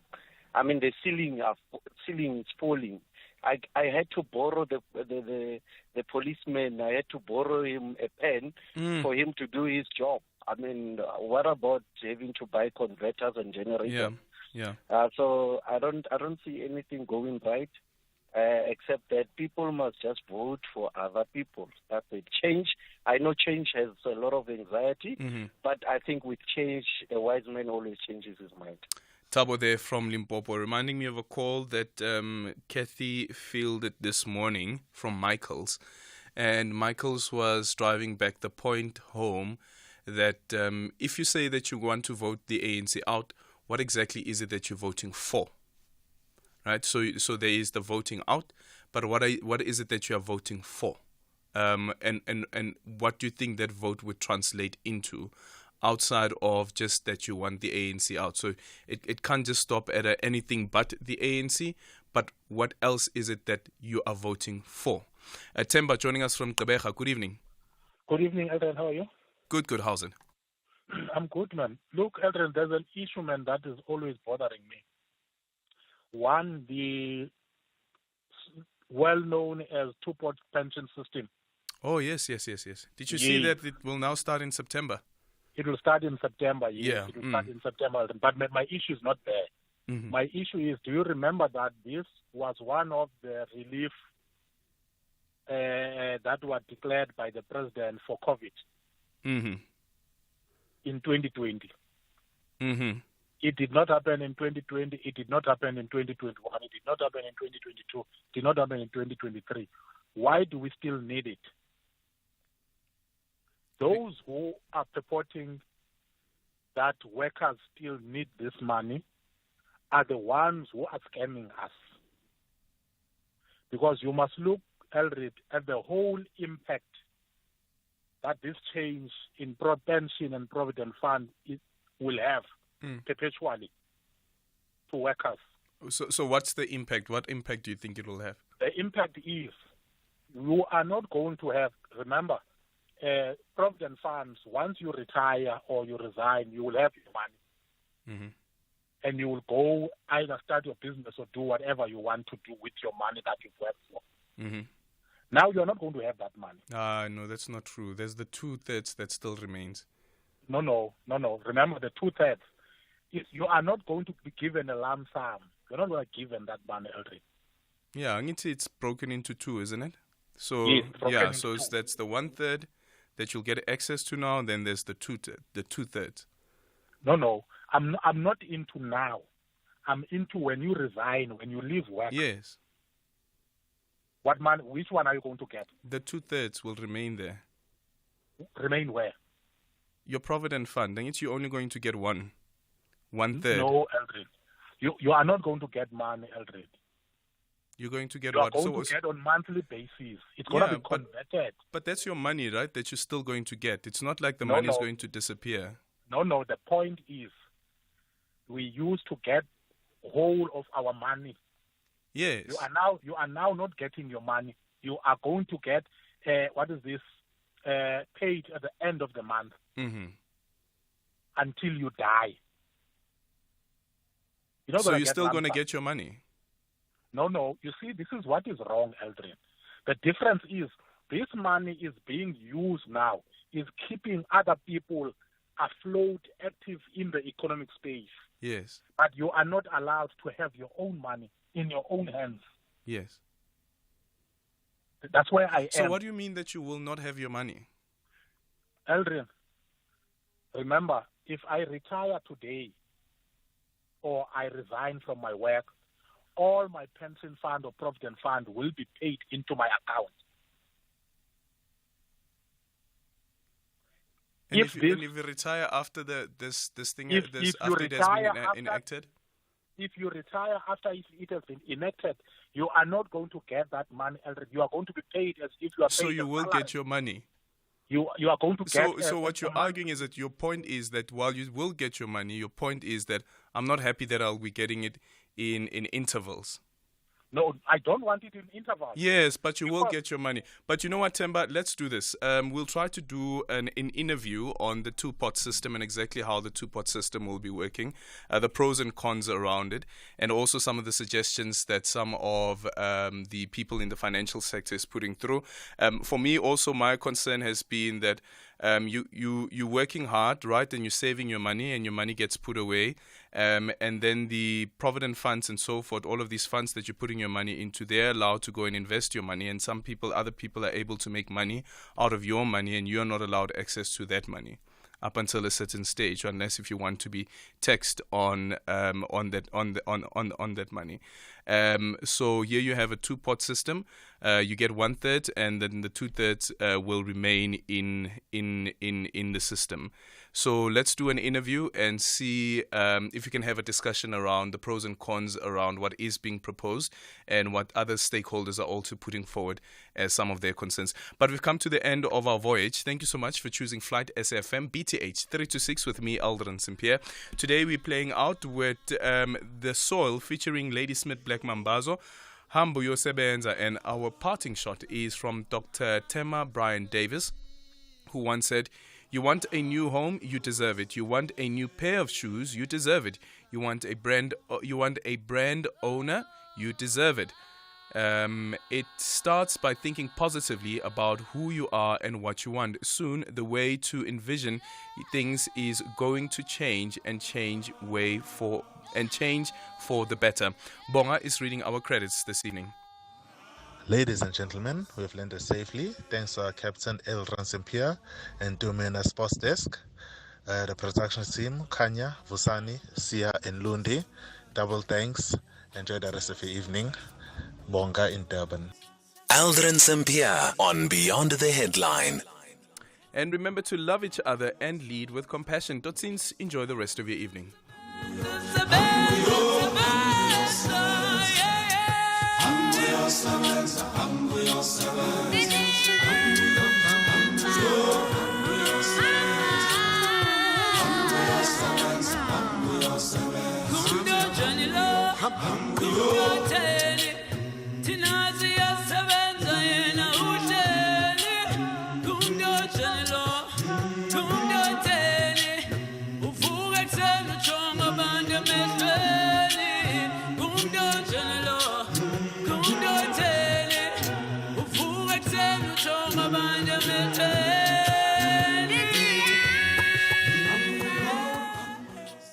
SAFM 104 to 107 nationwide, leading the conversation.